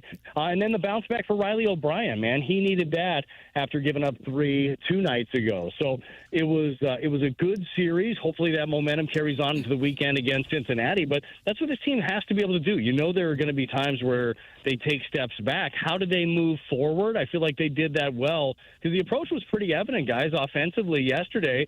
Instead of getting pull happy, they used the whole field. A lot of the hits were up the middle the other way. You could see it in some of the swings. You saw it in Sajasi a couple of times, hit him with a big triple the other way. Velasquez, who was one of the guys who came into pinch hit in Game 2, got a little bit too big, maybe tried to do too much. He was going inside out using the right side. So they went to school. It was good to see. And had they gone to Soriano to close just for a night, today we're going to give O'Brien a break. My theory is you do that to a guy, then it almost mentally can throw him off. I mean, I'm not suggesting they were even thinking about it, but isn't there a school of thought that you can't do it to a guy who's still kind of new in that role? Yeah, I think that you're definitely right. There is something there. And there's also something to the idea of in that game where he gave up the 3, you could easily say, all right, well, let's take him out of here before the pitch count gets any higher. Let's leave him in the 20s. But there is, Martin, you're right, like the mental side of, okay, you're pulling that guy out of the game in the 9th inning. You're still, like, Riley's still learning what this job looks like the closer job looks like. And a lot of it, of course, you have to have great stuff to be at the back end of a bullpen, and he obviously does. But, like, the mental part of it is big. And you as an individual, as a pitcher, like, you're building that up. But the staff is building that up with you. So I think part of that is absolutely not pulling him out of that game on Tuesday, even though you could have saved a couple of pitches, let him get out of it himself, and then being able to go right back to him. I think you're absolutely right. Do they have confidence that Soriano could have done it in that spot? I think absolutely. I think they have confidence right now the way that Stanek's throwing the ball, too, that he could do it. But you want to go back to your guy, give him that chance to right the ship, and he was able to do it. It was nice to see Walker have a bounce-back performance, too, because he had struggled in those first 2 games against the Rangers, striking out 7 times. Last night he had 3 hits, scored 3 runs. Seems like when he hits, they win, and when he doesn't hit, they struggle to score. Somebody should tell him that. He should hit all the time. That would be awesome. Well, you're there. You tell him. Well, I will let him know. I'll let him know tomorrow. I'll let him know tomorrow. Say, hey, dude, you should do that all the time. That'd be great. What we love about Jordan this year, we talked about it a lot, is the ability to make changes a little bit quicker. So you're going to have games where you go 0 for and you strike out. You're going to have 0 for 7 with 7 punchies. That sucks. You don't want to do that, but it will happen. But how do you get yourself right? How quickly can you snap out of it? Still a young hitter, but throughout this season, he's putting together what so far is an all-star campaign, and he's had a couple of games. He had like an 8-game stretch earlier in the season where he had scuffled. He had about, a 5 or 6 game stretch recently where it didn't look the same, but he gets himself back into it by trusting the work, trusting the preparation, and trusting the fact that he's got power to the other side. He was one of the guys that we're talking about that's driving the ball to right field and taking what is given. The opposition was taking advantage of him so bad the last couple of years. Anything on the outer half, he wanted to pull it. They knew it, and they'd get him to swing over it or roll over it. That was what was going to happen. You could pretty much write it in the scorebook a year ago. Well, he can't do that anymore because he has made those adjustments. He's worked hard at it, and he snaps out of the funks a lot better. So I'm so happy for him. I hope we see him represented in Philly as an all-star for the Cardinals, and I think he deserves it. You think anybody else deserves it on the Cardinals besides him? Well, I think that you can make a case for a lot of different guys. He's your front runner, though, when you look at it. I mean, you love what it was fun. We had JJ on the broadcast last night, and Chip brought that up. He goes, "Man, I haven't even thought about it." He said we were actually just joking around a minute ago, talking about after he had heard that the ballots were starting and it was fan voting. He said him and McGreevy were talking about how many good second basemen there are in the league. But he's an interesting one. I think McGreevy is another one who's putting together a really nice season when you look at some of the numbers. So I don't know how it's going to shake out. I do know it's nice to have a few different guys that are potentially in the conversation with that. I think that Alec Burleson continues to do great things. He's been awesome. So this team's just got some good vibes, man, some good energy around it, and it feels like more of a club. And, you get years and you get teams where like, well, everybody has to have an all-star. Who's it going to be? It doesn't feel like one of those seasons for the Cardinals. Why do you think Palante's been better than a year ago? Palante, the biggest thing, well, there are a couple of things. One, he's landing his breaking stuff for strikes. Like, that is enormous. When you can throw a slider, a year ago, he was at the point where if I were the other team, if I was able to recognize spin, if I pick up anything that's moving, slider or curveball, I'm not swinging because I did not believe in his ability to land that first strike. And if he did it once, I would make him prove it twice. And I don't think that a year ago he could have done that. This year, and I don't know if it's a mechanical change or just there's more repeatability. His arm is in a great position to be able to land those pitches in the bottom of the strike zone more consistently. And he's getting ahead. And this, again, for a guy that can be erratic, or at least we've seen him be erratic the last couple of years, he's throwing more strike one than any other starter in the Cardinals rotation. Like, if I would have just asked that question, or somebody would have asked me that question a couple days ago before I actually looked into this, I would have said McGreevy. I'm like, oh, of course, McGreevy is the number one strike one thrower on the team. He's actually number 3 on the team, 2 in the rotation. Riley O'Brien actually had the most first pitch strikes, but out of the rotation, it was Palante. So it's just getting ahead. It's commanding counts. We all know the difference between 1-0 and 0-1 is huge. But for Palante, it's like a swing of about 200 points in batting average again. So him being able to do that has been one of the biggest things. And it was a bit of an oddity yesterday, him having all the success that he did without getting a ton of ground balls. But he was able to get guys off stride, a lot of lazy pop-ups instead. I think we're just starting to see him be a pitcher instead of just going out there and ripping it. Brad Thompson with us here. I know you have a heart out, and we apologize for the delay. Of course, I'm having a great morning, Tim. Oh. We're at the Cardinals Kids Clinics right now. Right. We're having a blast out here. We're just teaching baseball.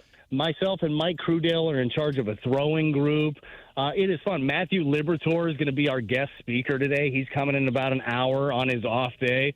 So it's a great day out here in Highland, Illinois. Mike Crudale, number 54, maybe? Yeah, 54. It's in Montreal on the resume, I think. Yeah, number 1 in your heart. Yep, number 1. Number 1 in your heart. Mike Crudale, Brad Thompson, and Matthew Liberatore doing some work out there for the Cardinals Kids Club. That's pretty cool. Brad, appreciate the time as always, man. Thank you so much. Enjoy your day off. Absolutely, guys. You take care. I'll talk to you next week. All right, sounds good. That's Brad Thompson with us here on the Callier and Thompson phone lines. Jim Edmonds navigating the hills of Tennessee. We think he is going to call in. Hell, I don't know. What if he calls in during BK? Hey, guys. What's going on? Absolutely a possibility. Where's Tim? He's down the hallway on HD2. Good to talk it over with Mike McGreevy, Brad Thompson. You miss anything podcast via the Schaefer Door Company podcast. Coming up on the Polos Plus dossier, where you can get this Navy Caps on the Road t-shirt and the TMA merch, Polos Plus with that TMA tab at polosplus.com. We will have the design, air, heating, and cooling email today, and maybe Jim Edmonds. That's coming up. This is The Morning After, 101 ESPN.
This is Jackson with the SportsCenter update brought to you by Universal Windows Direct. Cardinals off day today. Back in action tomorrow evening as they take on the Cincinnati Reds. 7:15 first pitch. Kyle Leahy on the mound for the Redbirds. That was another SportsCenter update brought to you by Universal Windows Direct. You'll be saying, I love my windows.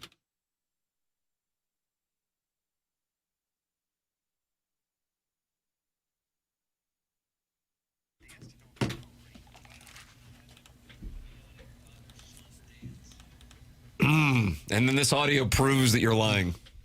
Hard cut to Doug dancing.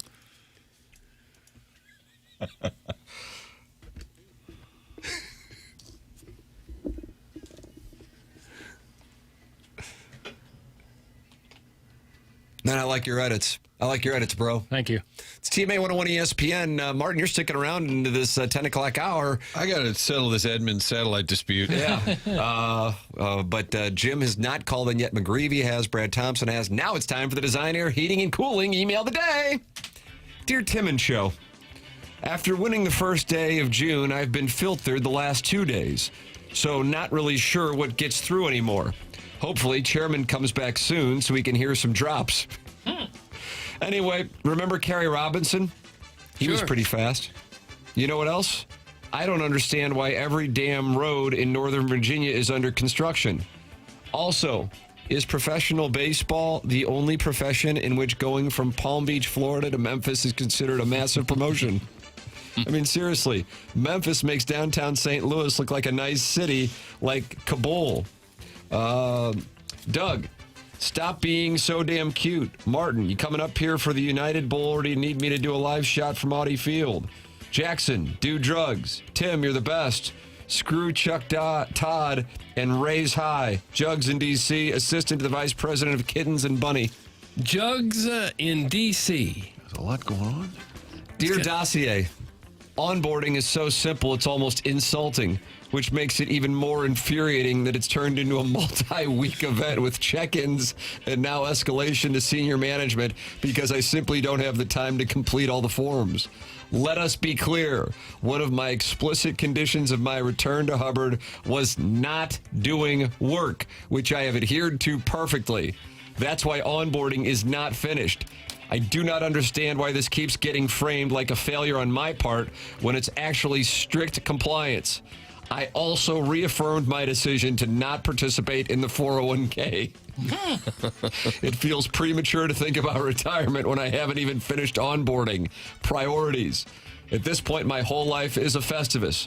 Minor things blown wildly out of proportion, simple processes requiring executive oversight, and an unshakable narrative that I'm the complicating factor here. Statistically unlikely, but everyone seems committed to it. Gotta run. The Sparrow just dive-bombed the jail cell and stole the trout out of the stove. Toodles, that's from the TMA Troubadour, recipient of Guppy Bases? Guppy Basses? Hell, I don't know. Bowling shoes. Could you imagine Guppy Troop. A bird coming in and stealing the fish right out of your oven? Those comments were related, of course, to the Strode program. Yeah. Doing business as the audio bake sale from 11 to 12. I was filtered yesterday. Boy, that's 2 straight complaints, Jackson. Are you filtering as Chairman Kurt filtering remotely from Napa? I'm filtering.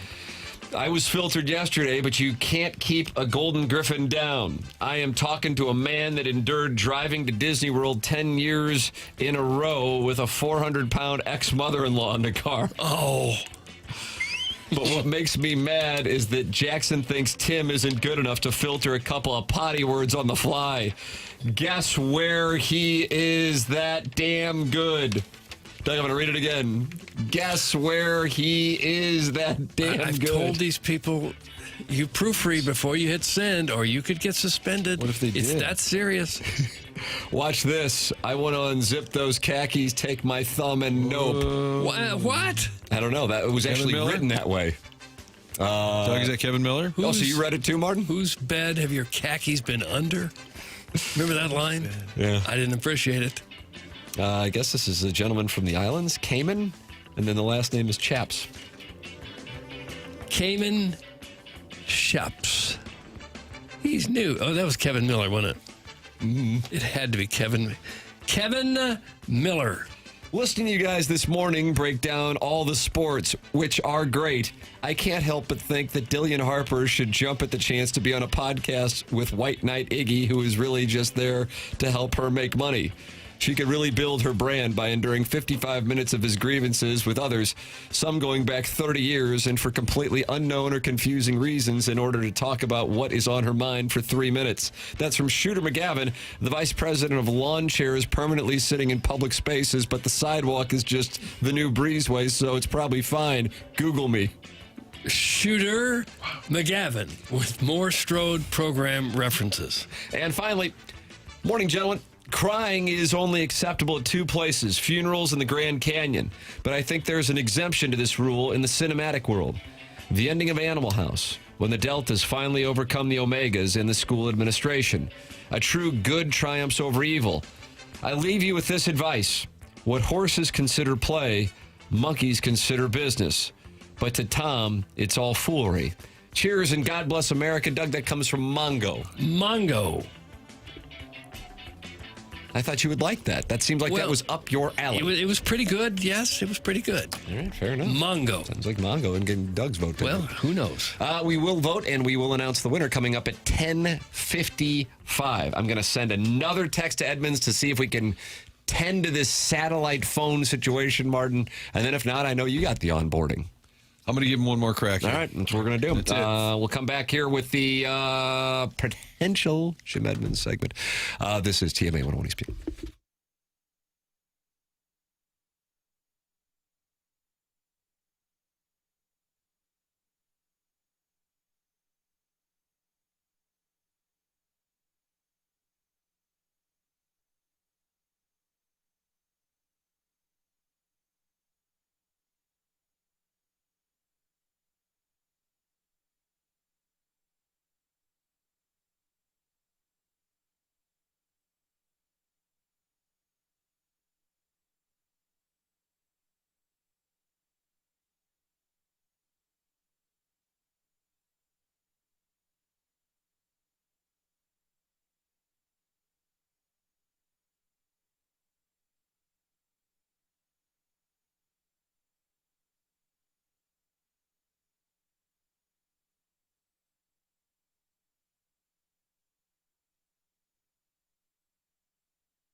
Good for you for still standing by the baby.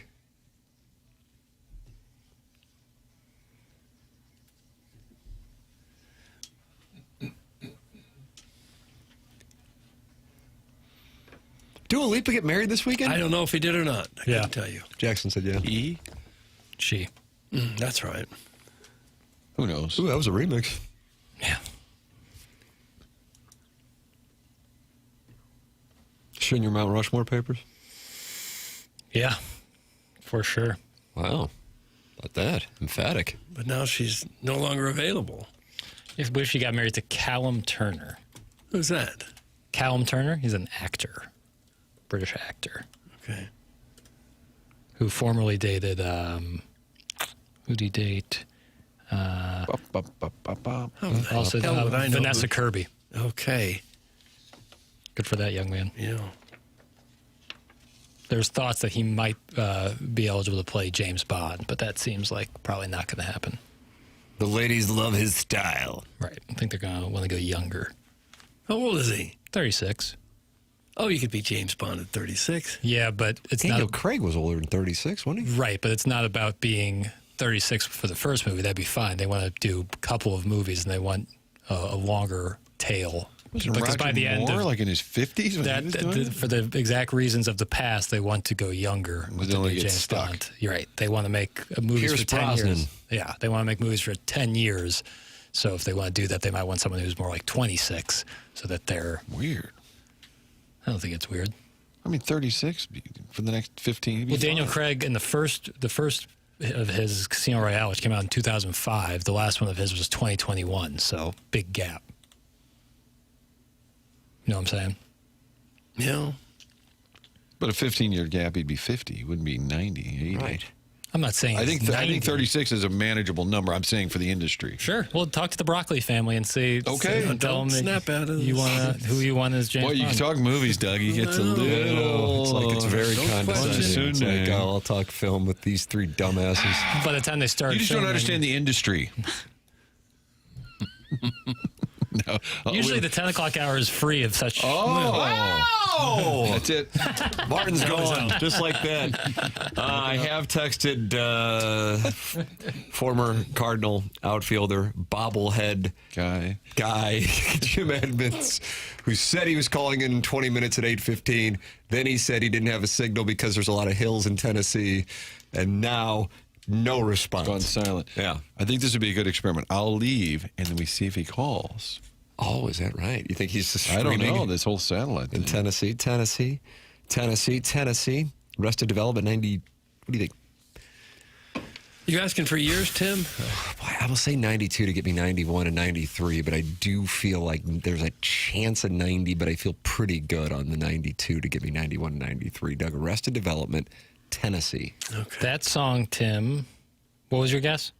Going with 92 to get me 91 and 93. 92. A little worried there. I could listen to Dawson's Creek talk, quote, film all day. That's from Little Judy Suckins. W. Big W. You got a movie boy coming out this week, right? Yes. Gary? 2 horror movies, Obsession and Backrooms. And you say you can't watch Obsession without it being scary, right? It's scary, but it's more just it's pretty messed up. And then Backrooms is all over the place. So it'll be a fun episode. Me and Gary are going to do that today. Nice. Okay. And you'll hear a it. 6-hour QFTA. I guess we won't. We did QFTA on Monday. Yeah. It'll be out Saturday at 10. Okay, Doug. Cardinal Day game, drive down with the family, listen to Movie Boy. Yeah. Well, a Movie Boy's probably too long. It's only like 20, 25 minutes for me to get Because you take downtown to the Yahweh's game. Highway. You take 44? That's right. Yeah, that's easy ride. 80 miles an hour the whole way. Yeah, highway That's too created by fast. the hand of God. Everyone else is doing it. Okay. Yeah. If you don't do 75, you get run over. Brad Boca says that Iggy does a Martin impression. He broke it out yesterday, and it sounded like Doug's impression of Edward G. Robinson. Yeah.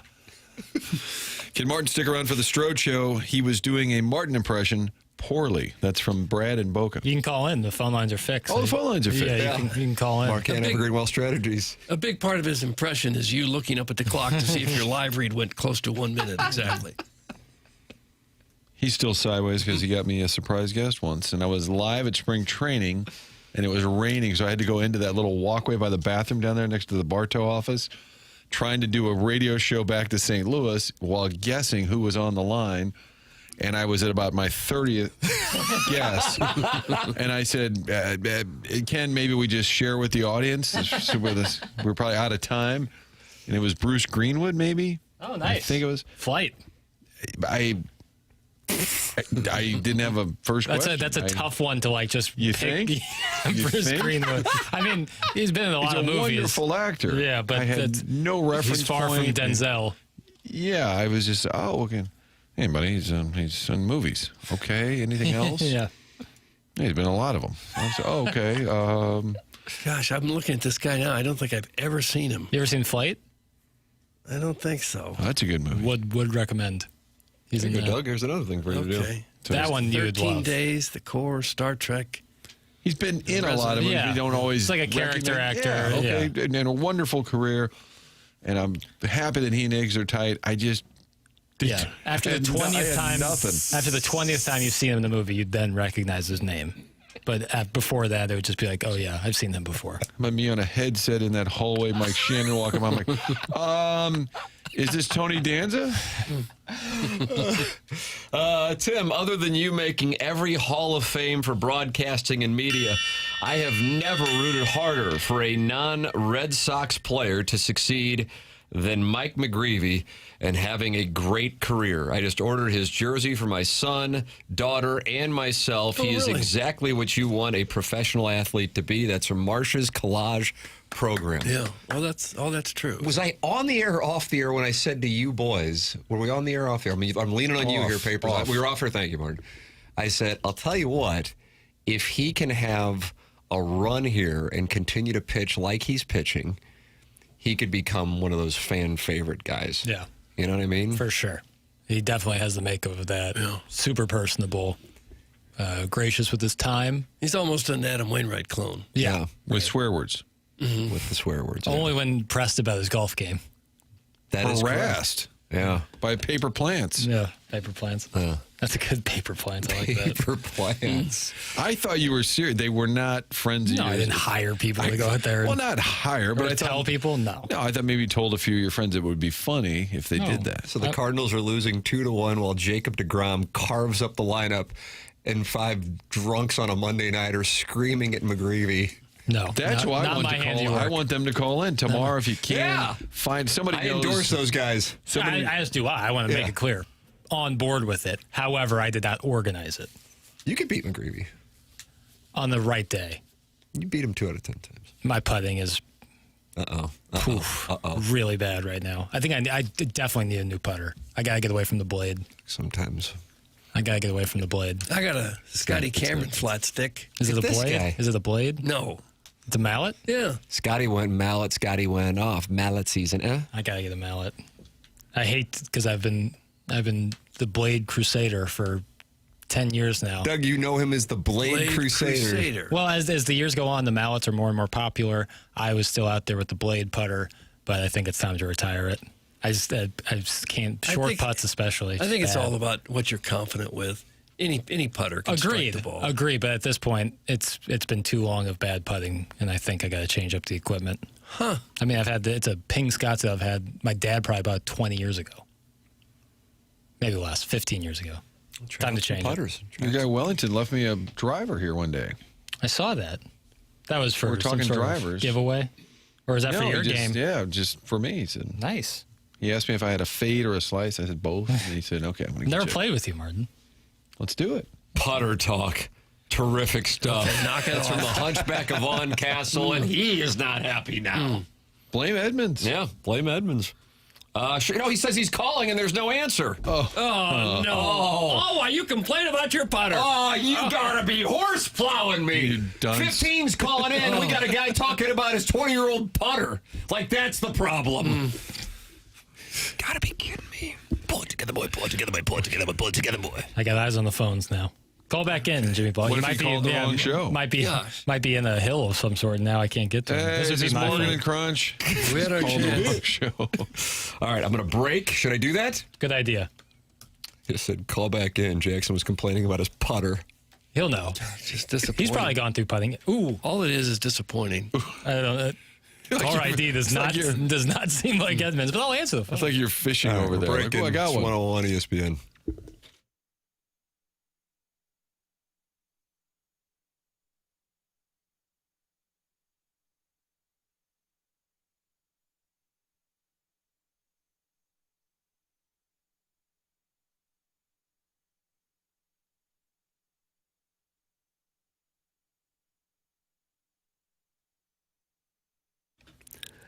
It's true, good things come to those who wait. At Stifel, great things come from knowing when to act. For 135 years, Stifel has helped individuals, families, and business owners make thoughtful financial decisions.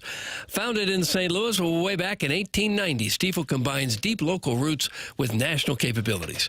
From customized wealth management to investment banking and traditional banking, Stifel delivers fully integrated solutions designed for complex financial lives, whether you're growing, preserving, or transitioning wealth. That same long-term mindset is why Stifel proudly supports TMA, because they know success is all about timing and knowing when the moment is actually the moment. Investing, banking, advising. Stifel, where success meets success. Stifel Nicholas and Company Incorporated, member SIPC and NYSE.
Yes, Doug, yes. Here we go. Okay. Welcome back. It's the morning after 101 ESPN, live from the Stiefel Studios. Tim McKernan, Doug Vaughn. Martin had to bolt. He has a meeting at 11:30, so he had to go home and get cleaned up for that. Okay. But he tried to stick around with us and little Jackie Papers here for Jim Edmonds, who has called into the program and now joins us on 101 ESPN on the Collier and Thompson phone lines. Morning, Jim. Good morning. Bad cell connection? Just driving through the mountains or through the hills, I guess. I wouldn't call them mountains, but yeah, just driving home. I got a little bit of in and out as you're cruising through. Yeah. What's up? No, it's always good. It's always good to talk it over with you. I was thinking that you would be making a cameo in St. Louis for the Jim Edmonds bobblehead day on Saturday, and I thought, oh, maybe I'll get a chance to see number 15 and the family. But you're not. You've got the twins' birthday, and so you will not be. Poorly planned birthday right now. Poorly planned. We didn't do a good job 8 years ago about getting these kids' birth dates and bobblehead kind of organized at the same time. kind of screwed everything up. You think they'll send you a bobblehead at least? Will you get your own? I'm scared to see what it looks like. Hopefully, because it has me driving a tractor. I think it's that. That's what I'm doing right now. It's that catch. The tractor. I had to close all the windows and doors so I could hear you. It's that catch in at Old Bush. I believe Adam Dunn hit it. I believe that was the bobblehead, that catch. I saw an ad for it. Up in the air for a homer? Yes, the robbery. Not the one on the road in Cincinnati, which I missed because I was going to go to the aquarium. Yeah, it's always a good place to go instead of a ball game. Ouch. Ouch. You can go talk to the Dolphins. Yeah, I've said it before. There's a bomb threat on the aquarium that night, so I didn't even get to go and miss the catch. I heard about. Oh, that's interesting. There's a lot of events going on right now. There's. I'm kind of sad that I missed it in a way. Like this is kind of like out of my hands. I think if we had planned better, we would probably could have moved the birthday around. But the end of school and the camps and the sports and the baseball and everything going on, it's been hard to kind of I'm having to I'm doing two things at once right now. I'm having to cut grass and talk to you guys on the phone. So I'm trying to make straight lines in a tractor with a 15-foot mower. It's not so easy. Look at this guy, Doug. I mean, he's meat and potatoes through and through. I'm legitimately curious about this ever since I saw young Hayes Edmonds hitting in the batting cage at your house when he was 2, and he went down there by himself to do it. And I walked in, and I go, oh, my God. And then I went back upstairs and said, dude, I don't know what's going on, but your 2-year-old can rake, which I don't believe are words that are usually said. So now it's been probably, he's going to be 8, I guess, right? He's going to be 8 tomorrow, yeah. Is he is he still obsessed with the game?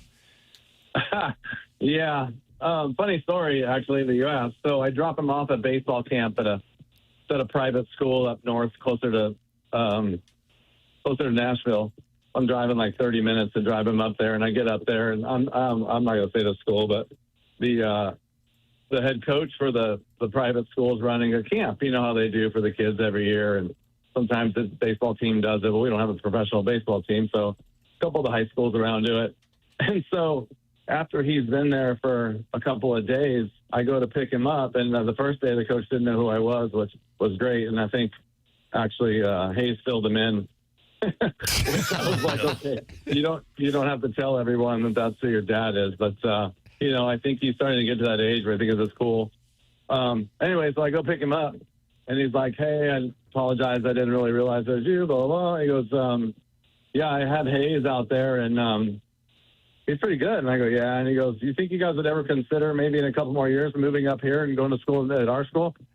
Oh, being recruited at 8. Recruited at 8. 7 years old and he's 7 years old at the time, and I'm like, yeah, I mean, that's we'll think about it, but we live a little ways from here, so there was, everything would have to be aligned the right way. But I just think it's funny, it's everybody's always thinking, and I would want good kids too. So it's a big.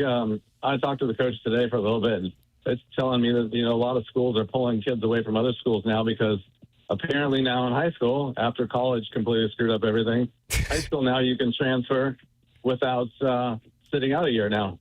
Nice. You can bounce around in high school, too, Doug. Only one time, though, so they got a lot of transfers to a couple of schools, I guess, last year, and then they turned into powerhouses. But, I mean, I guess if you play by the rules, it is what it is. Was your Hayes named after Jim Hayes, whom you deeply admired? Yeah, he is. Unfortunately, the Hayes that he was named after was Jim Hayes. It was about born in 40-ish. Oh, okay. It was after a great-great-grandfather.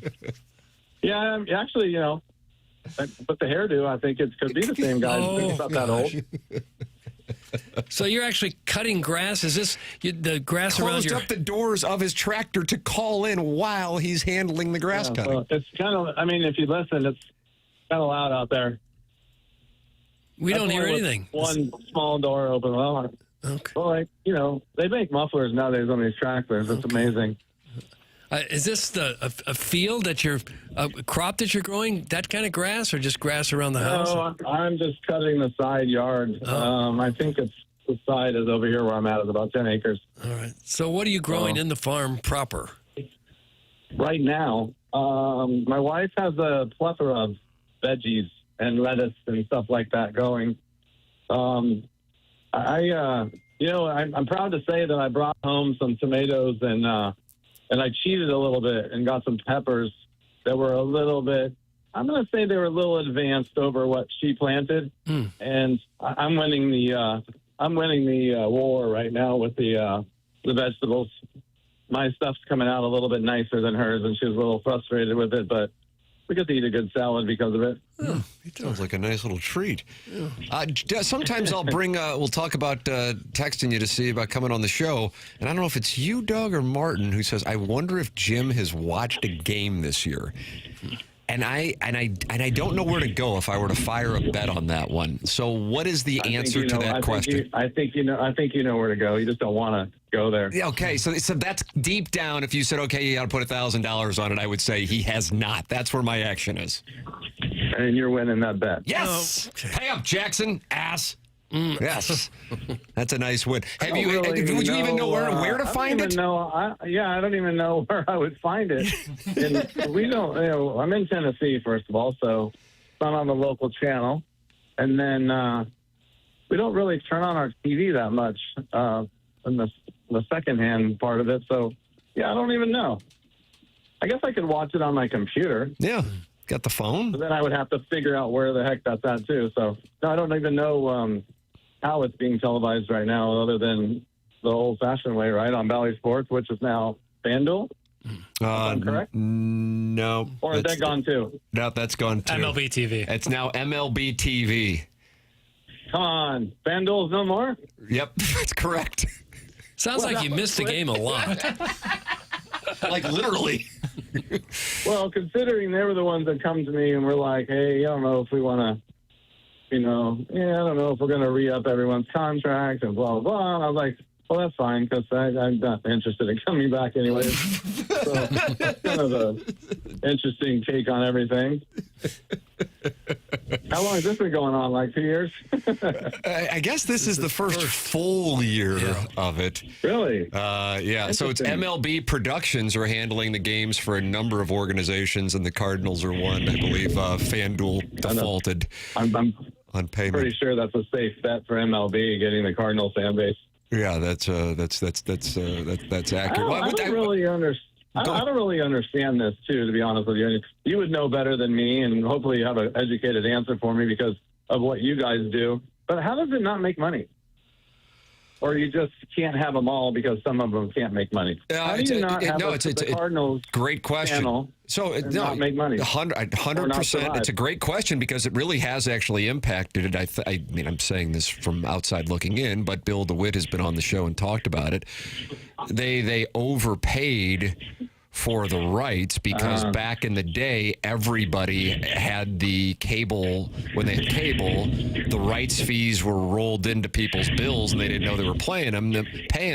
And then when people started cutting the cord and going to streaming services, they didn't get that money anymore, and all of a sudden these places were upside down. So that's and then the Cardinals lose. They go from getting, I think, 120 million down to 40 million in television revenue. So that is that's a significant hit. Did. So yeah, Okay, that's where it comes from. Yeah, man, when you were playing, it was gold. They just printed money, absolutely printed it. Yeah. It was the best. It was the best. I'm assuming they still could get advertisement if they could put a good product on the field. I always thought the Cardinals should have taken it over, kind of like the Dodgers did, because they have the backing. They kind of start, because I guess, I'm not saying you can start from zero, but you're kind of starting from a little bit of scratch where you just say, listen, you're bankrupt. What am I going to pay you money for? Here, I'll just take you over. A lot of people have asked about that. I know Billy did not want to take on that challenge. I definitely could understand that, but I just think it could be a moneymaker, I guess. Yeah, well, you could have a bunch of Cardinal archives, do some Cardinal-specific programming. We've talked about the idea of a Cardinal-specific network on the show. Now we can hear the tractor, Doug. It is Sounds live. like you're cutting bushes now. Trimming some shrubs? No, I think that's just static because I haven't done anything different. Is that right? I'm in the machine it's driving at the same speed, and the cutter is falling behind me nicely, and I'm just steering away, trying to avoid big bumps. No, okay. So, Doug, there will be the Jim Edmonds bobblehead this Saturday. Jim will not be in St. Louis, going out on a trip with the family. Too. What's that? I'm sorry about that. I got a lot of text messages. Sorry, I mean to cut you off about that. And everyone's been asking me if I'm coming into town. Can't wait to see you. And it started on like last Sunday, and I said, well, I don't know what you're talking about. And then somebody said, your bobblehead. And I was like, oh, I didn't know that was coming up. I think I told them early on I didn't know if I could do it because of the birthday. And then it kind of just got pushed aside. So I do regret. I wish I would have just told them not to do it on this day, but they book these promotions out so far. Kind of just have to let them do what they do. Yeah, and I think they wanted to time it out with the Reds, since I believe you committed the most thefts against those poor guys from Cincinnati. The Reds this weekend? Yeah. Interesting, because a friend of mine, Tim Mead, who used to be the Cardinals director of, he was the Brian Bartow of the Angels. Got it. He texted me and said, hey, heard you have a bobblehead this weekend, looking forward to seeing you. So I don't know what that meant. I thought maybe the Angels are in town or something, but I haven't seen him in a while. He left the Anaheim and went and he ran the Hall of Fame for a while, which I thought was really cool. I thought it would be a great opportunity to get out there, and then he didn't like that job. So I saw him at Garrett's funeral, but I don't know where he's working, but great dude, just like Brian Bartow. Love the organization, and yeah, kind of boring. That was a boring section. You can just flip that off. It wasn't that boring. We're live with a nice anecdote. Tribute to Brian Bartow, loyal listener of this program. We're up against it as we get off the air at 11 o'clock here. I can't believe they allow you guys to stay on the air until 11 o'clock. Actually, we go do another show for another hour, so we could check back in, but I know you're tending to it. Enjoy the trip. Can I ask you where you're taking the fammy? Can I ask, or is that too... We're going? Yes, you can. You can. We are going to Dolly World. Wow. Huh. You could give me 1,000 guesses, and I wouldn't have been able to hold that putt. Me neither, but you know what? When the boss speaks, I just listen. Yeah. So I was already going like, probably going back to Lake Como. I don't know, something like that. No, Dolly. It's the kid's birthday. I'm not going to drag them to Lake Como. It's a little far. Maybe a couple more years from now. So we're going to try something different. I guess it's like a big, overgrown Six Flags. So Dolly World. We're going to check it out. All right. Well, enjoy big bumps, everybody. Big bumps. Thank you, Jim. Hey, give my best to everyone. And here, I'll see if you can hear the tractor now. Here's the tractor. Okay. See if you can hear it. How's that, better? Still can't hear anything. Can't hear it. What the hell were we hearing, I wonder? Hey, Doug, that's because you're deaf. Knock it off, Ballgame. There he is. That's Jim Edmonds on the Callier and Thompson phone lines while farming in Tennessee and just finding out that he has a bobblehead in St. Louis on Saturday. Has not watched a game. Felt good about that play. Still locked in. Well, If you're not interested, he did play for a bunch of other teams also. So, You think he's watching Brewers games? I think he probably just had plenty of baseball. I think he is just happy in isolation. That's what I think it is. I'm telling you this. Hayes Edmonds. That's all I'm going to say. Hayes Edmonds. Ball player. We'll take a break. Final segment coming up. TMA 101 ESPN.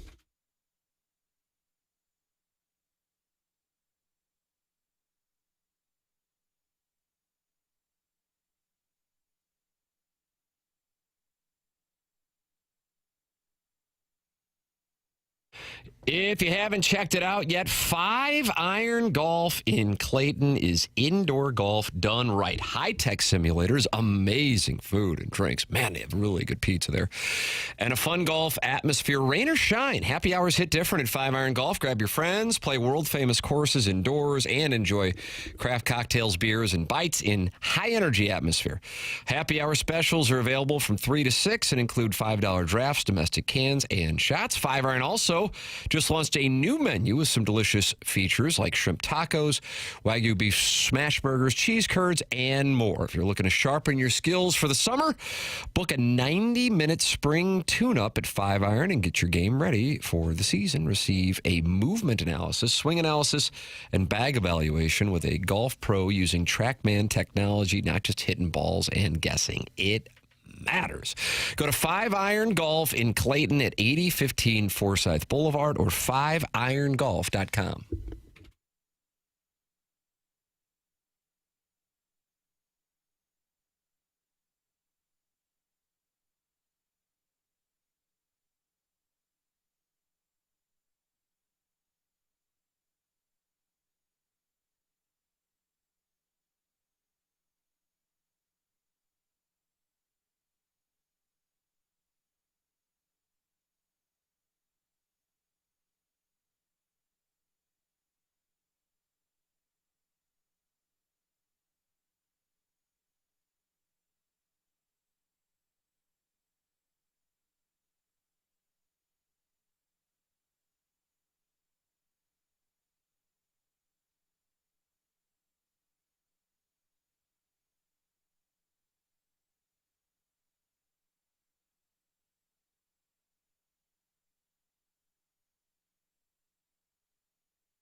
This is Jackson with the Sports Center update brought to you by Universal Windows Direct. Game 2 of the Stanley Cup Finals right here on 101 ESPN tonight. Pregame at 6:30, puck drop at 7. That was another Sports Center update brought to you by Universal Windows Direct. You'll be saying, I love my windows.